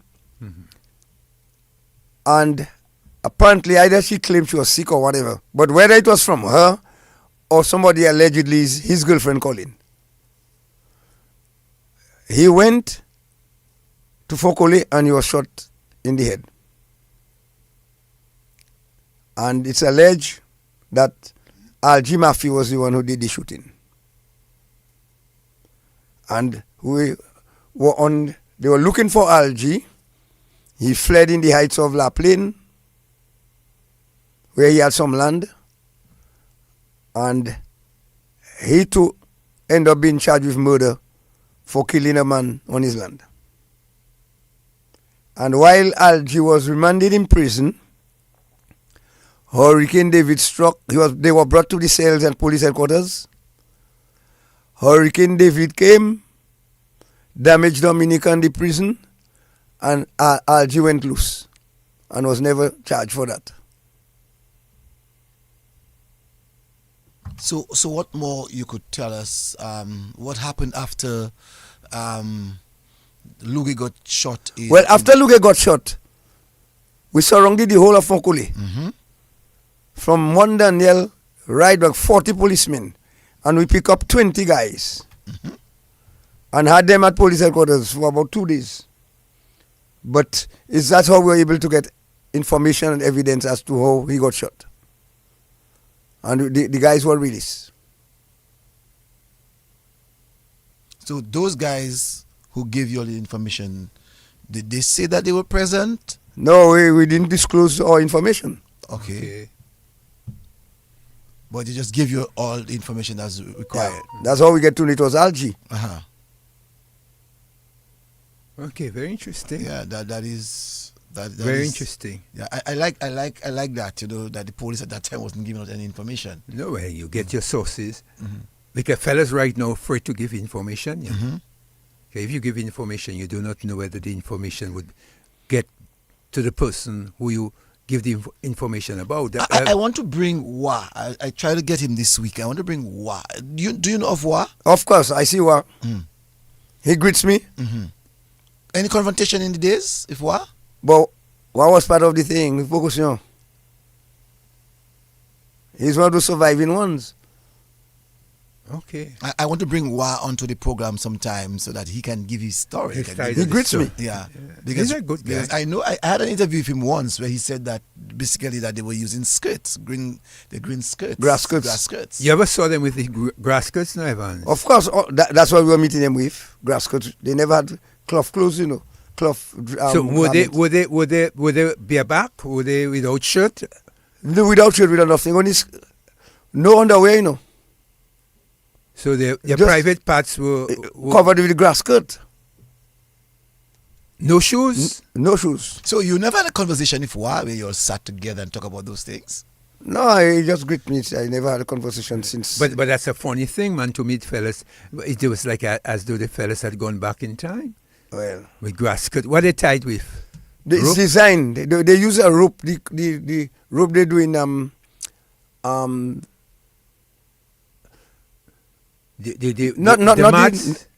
mats? The mats. Wow. Screw pine, this kind of rope. Not the commercial rope. No, in all of this, Evans, you were never threatened by these guys when society became a little bit less hostile? The only two of my children were threatened at school by Pocosio brothers. And I went to the school and Miss Nicholas... Community High School, I was about to say Community High School. Yes. Mrs. Nicholas called them and sanctioned them in front of me. Mm-hmm. I tell them, not my children, I'll deal with you. It's me that will deal with all you. You mean you told them that? Yeah, of course I told them so in front of...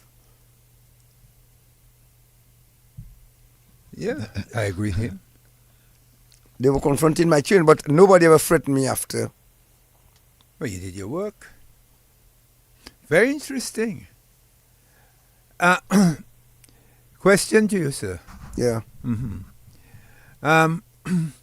It's someone told me many years ago. You always go behind the scene and you look and you see. Do you think that you were prevented from reaching a higher rank? Yes. I was going to come to that too, eh? All right. It has. It's politics, eh? Because I was recommended.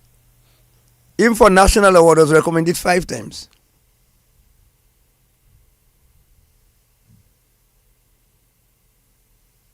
All right. I just thought I would ask that question. And you know why, Brain? Because the person who prevented me was your neighbor. I know. O-N? That I cannot O-N? disclose. That I cannot disclose. I don't know. No, O-N is your neighbor. Yeah, I know O-N is your neighbor. I don't I talk about O-N? Well, I have 2 neighbors, I had one of the best commissioners, Mr. Philip. Well, I can openly say it's Mr. Pierre. Okay. Your neighbor. Oh, my next door neighbor. Yeah. All right. Okay. I know you have 2. He's soon deceased. He recently. Oh, his wife recently. Yeah, he and his wife before recently. Mm-hmm. No. I know that you have the last name, John. Do you think that you were, according to you, prevented from going the higher level in the police force because of your last name? I think so. I think the politicians at the time think I was related to Patrick John. I'm nowhere connected to Patrick John, Clem John. I am Colio John with my uncle Elijah in Rousseau, Isaiah in Portsmouth, and other Johns in in Salisbury. Clem John is from La Plaine. Patrick John is from Roseau. We are not connected in any way. But I believe I did not get promotion under Eugenia Charles because she thought I was related to Patrick John. And because she would say privately, I'm a very good policeman, but that but she would not say, what is the but? Let's go to the telephone quickly. Good evening. A very good evening. I heard a very interesting statement made, by our excellent, good performance and performed retired officer. I think I give him highest of credit. And I like the statement he made when his children were threatened, by some criminal activity. I just want to state that I went through a similar experience where policemen took my children at age 4 and 5 under gunpoint. And I said to them, they will not be dealing, if they want to deal with me, not with my children. You understand me? And you mentioned one police who got shot somewhere. Those who use the gun will die by the gun. That's why I always hate and will strongly condemn violence. So I like the stance that you take, because that was my strong warning to the very officers who at that time, by the powers of that be, felt that they wanted to deal with me, not knowing that there were good policemen within the police force. Good policemen, maybe you were one of them, who advised that I go and stand up in the center of the street because they were coming by me. From a simple statement I made that I'm Patrick John, I not Jake Rivera, and I not Leo Austin. And that whoever attacked me for political reasons will face the same music. I am my statement. Good job, sir. Thank you. No, let me ask you, Clem, because I don't think it is on the records in reference to the police officer who got shot. You were then a police officer at that time on duty when the police officer who was on duty got shot. Were you still a police officer at that time? That's Luge? No, at the You're talking about the coup? Yes, the attempted coup. Were you still a police officer at that time when Alexander got shot? Of course I was. In 79? Yeah, in 79. Was it 79? Yeah, 79. 79? Yes. Yeah. Or 80? No, in 79. 79, okay. Didn't you overthrow Patrick John? Overthrow Patrick John. No. Of course I was in the ministry. No. I was going to go to something after, but let's go to 79. May 29th. What was the operation like? Help us to have a greater In May 1979? Yes, May 79. I was supposed to have been responsible for the riot squad on that day. I was sent out on a private mission out of Dominica to monitor the guns coming in. Nobody knew where I was. The Prime Minister and the Chief of Police alone had knew where I was. My home did not know where I was. I was out of state. And during that time... You care to say where now? No. Okay, thank you. Out of state, and while I was out on my assignment, I got a call that one of my daughters had an accident, my second daughter, and returned to base. When I arrived at Melvin Hall, I saw immigration and police by the plane. They whizzed me out. Blanchard was the driver. When I reached Marigot, he told me my daughter had an accident at Brooknam. I said, no, she's dead. He did not answer me. When I reached Dearborn, he told me, I told you the child had an accident. I said, no, I know she's dead. And when I reached home, I saw a crowd at my home. My other children ran down crying. I went in a bedroom. They bring some tea for me. I recovered. And then by then she was part of the Fanta Pan, and they had won the pan competition in Tong Carnival. She played the bass pan, 13 years old, and promoted. The day after her birthday, she died. Promoted to third form at convent, and then burial the same day. The following day, which was happened Friday, Nolinhurst. So funeral took place the following day, body exposed, Boys Avenue, 11 o'clock for an hour, police headquarters, and one of the biggest funerals they had in Roseau. Then I stayed home the Sunday, Monday. Tuesday, I reported for work at police headquarters. Riot squad there waiting me to lead them. Crowd in Roseau. Mr. Barnes, in charge of operations, tell me why I'm not in uniform. Blanchard was in charge of special branch, and the commissioner tell me my duties in plainclothes House of Assembly. I went there, and from there, the riot squad was reserved. We had uniformed policemen in the ministry. I did not know they had a riot squad from the Defense Force.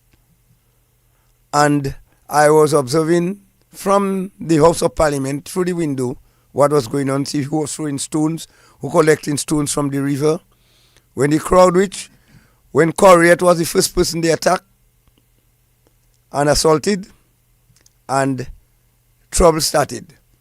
Then from there I heard gunshots, and the Defense Force came up from Kennedy Avenue, and they were stoned at, and then they were firing shots in the air. And then some of them went behind the wall where the court is. That is in the stadium.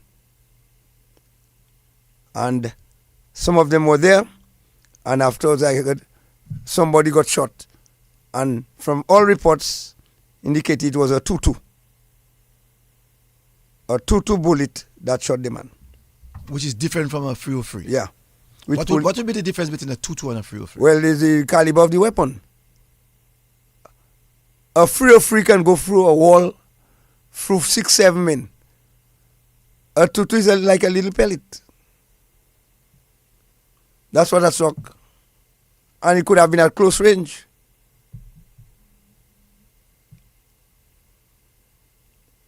Good. So you're not one of the person that believe that a 303 killed the individual? No. No 303 just shot that. Shot him. By that time, what did the police do? Because the bullets that was on the building, you can say it came from a heavy weapon. 303s, yeah. From the treasury. Came from a heavy weapon. But if a 303 had gone through Timothy, it would have gone through 6-7 people all along the road. Not Timothy alone would have been dead. It is from the police weapon. From the Defense Force weapon. So you want to be on record to state that you don't believe it's a 303? I don't believe so. You said it's a 2-2. A small weapon. Small weapon. A small weapon. Well, I think from investigation, in terms of the inquiry, it stated that too. Yeah. It stated that. Now, do you believe at this time that Dominica requires required what? A defense force? Yes, at the time. No, do you believe now? Oh, no. No. Well, depending on what, if it's for construction work or training like a cadet thing, because the defense force at the time, they were doing a lot of construction work, building schools, trade, right? And even, I can say it openly, the way the SSU is being used in the police force, it's not being used properly. The public have lost respect for the camouflage because it is it is being used for everything. In my days, only selected few were allowed to use the camouflage. And when we came out, the public used to be afraid. But when they see the camouflage every day, it's like an ordinary uniform, a school uniform. So the public have no respect for the camouflage. You were once transferred to Portsmouth. Yep. Did you enjoy Portsmouth? Very much. With the exception of a confrontation I had with a German man which caused my transfer and demotion. Your transfer and demotion? Yes. Like demotion from inspector to... No, I was acting. Oh, you were acting ASP? ASP in charge of enough. Oh, ASP. Because I dealt with that man, I was demoted. You were demoted from acting superintendent of police to... Northern Division. ASP. In the Northern Division to... Yeah. From Collier right back to Caribbean Reserve. Down to inspector. No, I was inspector promoted. Oh. And I was reverted back to inspector. Wow. Well, do you consider it as a demotion? If you of course, stint, it's not an elevation. No, if you're acting, if you're acting and your stint comes to an end, do you consider it as a? No, it didn't come to an end because I was acting in a vacant post. Okay. Okay, very interesting. Very interesting. And I was asking in reference to Alexander. That's why I felt that Alexander was after the coup, after the overthrow, the 17th May. No, in Alexander. Yes, you remember Alexander when Patrick and yes, when they tried to take police headquarters. How 81. In 81. How was that in 81? That good thing. How was it? How was that? Mm-hmm. In 81, we had this special squad that had just returned from an operation. Not an operation, I had just returned from a party. But I had my squad. So I met a few friends in the Lower Canefield and they asked me, how is Dominica? I said, fine. Had a drink. But around midnight, after midnight, 1 o'clock, I got a call from one of my men, tell me they have taken over. I say, how mean they have taken over? He tell me, he heard the gunshots.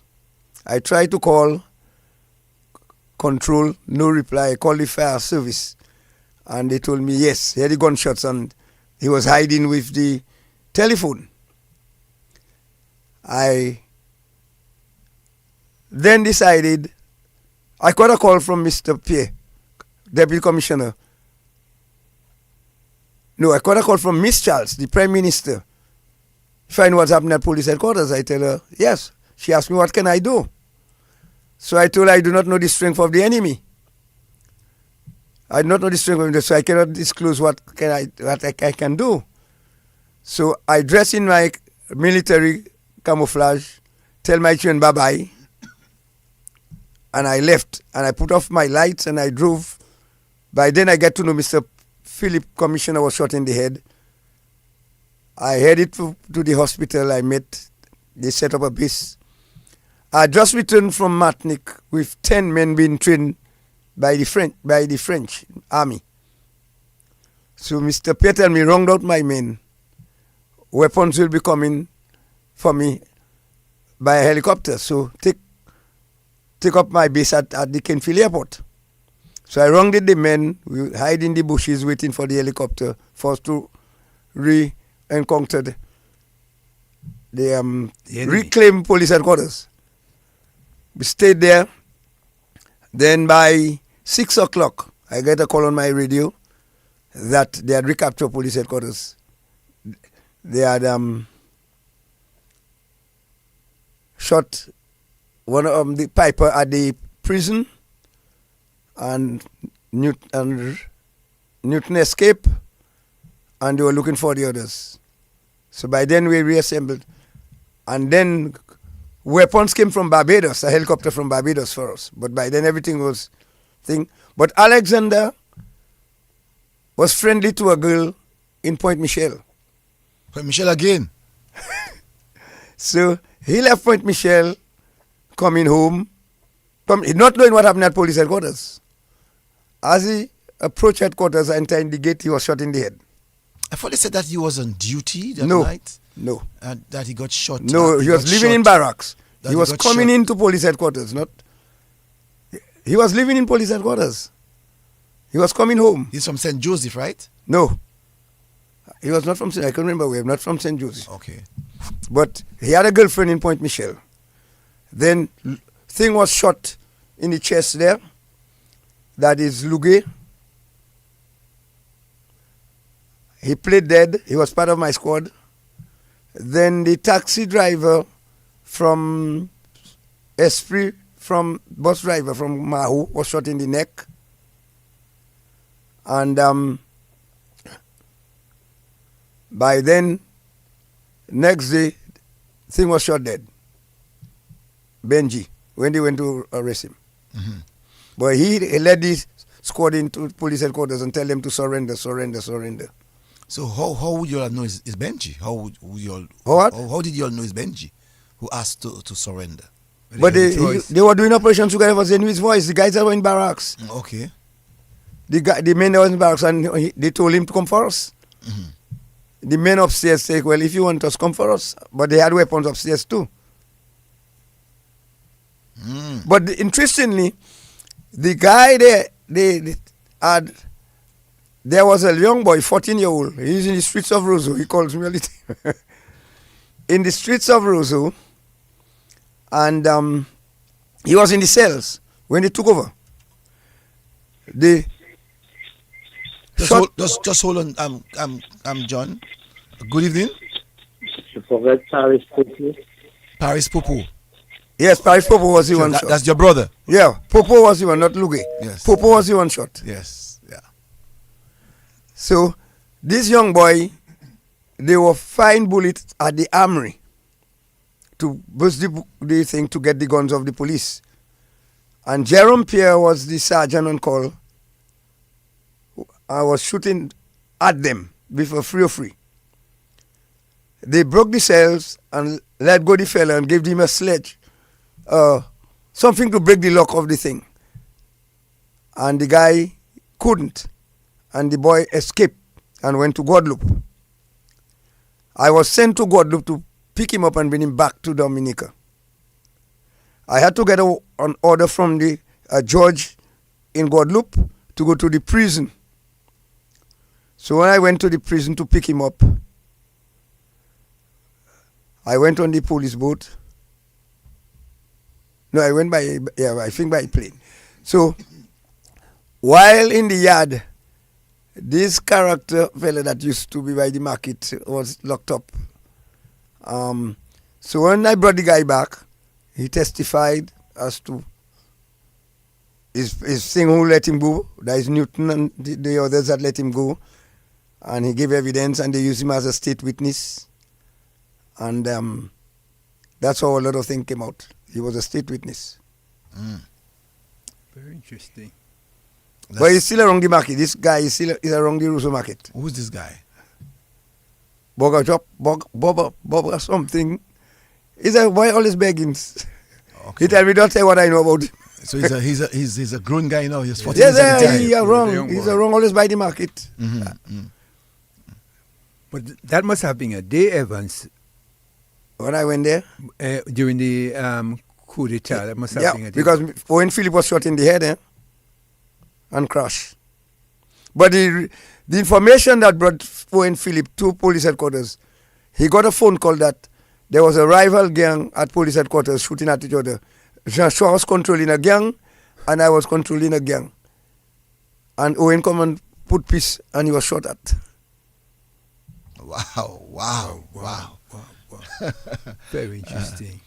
That's why those days, security is important. Very everybody's information is important. Everybody's and what information you believe in. Yeah. Very interesting. Yeah. No, John, I know that time is running fast. Outside of this, I know that we have heard quite a lot of Gada Khan. And I know that you are the person who brought in Gada Khan to Dominica way back then. Help us to have an understanding. Interesting, eh? Mm-hmm. Well, how Gada Khan came here? After I left the police service, I got $50,000 gratuity. I decided to invest it into a quarry with relatives in Colliho. And that was under the Freedom Party. My cousin brought in investors who provided equipment, and I and some relatives put in the finance for running the quarry. We installed the quarry. My last brother, Pat, was sent to England to train how to operate machines. We start producing sand and stones, and then through the government sources, they say the stones are not good. Don't buy our stone and sand. So we have stock. No bank wanted to be our banker. Royal Bank accepted us, and then we had to put 1.5 million of the equipment into as our asset to get a $50,000 overdraft from Royal Bank. And we couldn't even buy fuel. And Gadaka, father Emil Gadaka, get to know there was a quarry in Collio and there was stock. Send Jack Gadaka to get samples of the stone and sand. We got sample of stone brought to Guadeloupe, perfect, good quality stones. Gadaka asked us to prepare 2,000 tons for him, prepare jetty in Collio, put it on a badge. When the stones reach in Guadeloupe, they say stones not supposed to leave Dominica, they seize the badge. Gadaka family took the matter to court in Guadeloupe and won. The white people who or investors left Dominica, and Gadaka bought their shares. And that's how Gadaka came to Dominica. And this is this very same stone that is asphalting and pitching and doing all the roads in Dominica to this very same stone. I just wanted to get that information out, so that people can know that Gadaka, we normally say Gadakan. Yeah, Gadakan. It's spelled Gaddarkhn. All right, so it's Gadakan. And I wanted people to know that you were the first person who would have seen the value of Gadakan and brought him into Dominica. So much more to say. It's 1 minute to 11. Your final words, Mr. John.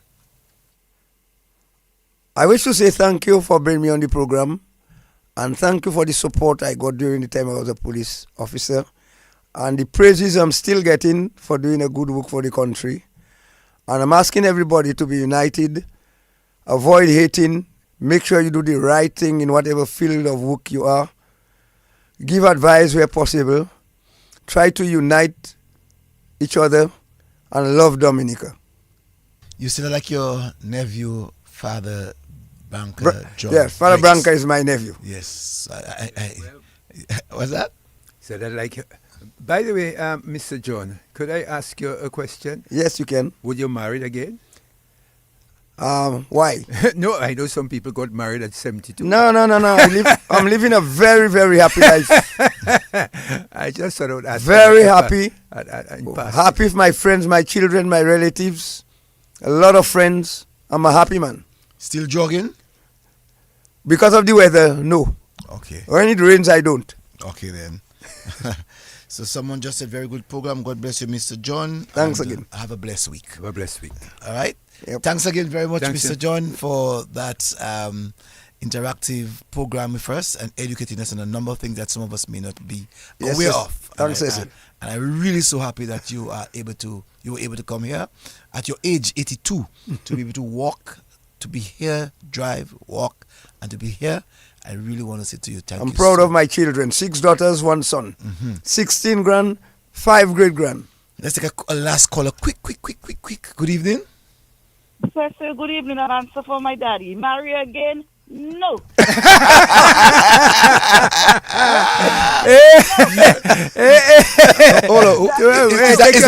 that cauliflower? Is that cauliflower? Simon, what happened to you? Simon, Daddy's too strong, you know. Simon, you can't make choice for your father. Simon, your room is upstairs still. All right, your TV is still upstairs. Your washing machine is still upstairs. So I am saying to you, no, the man is downstairs in discomfort. You say no? You say no. All right, then, thanks. Thank you. Simon, not easy, the boy, Mr. John. Simon said, boy, sanction on you, boy. So John can try what he wants. He put curfew on the you, answer boy. is no. Thanks again, Mr. John. Yeah, okay. All right, then. Good night. Yeah, good night. Yes. Brain.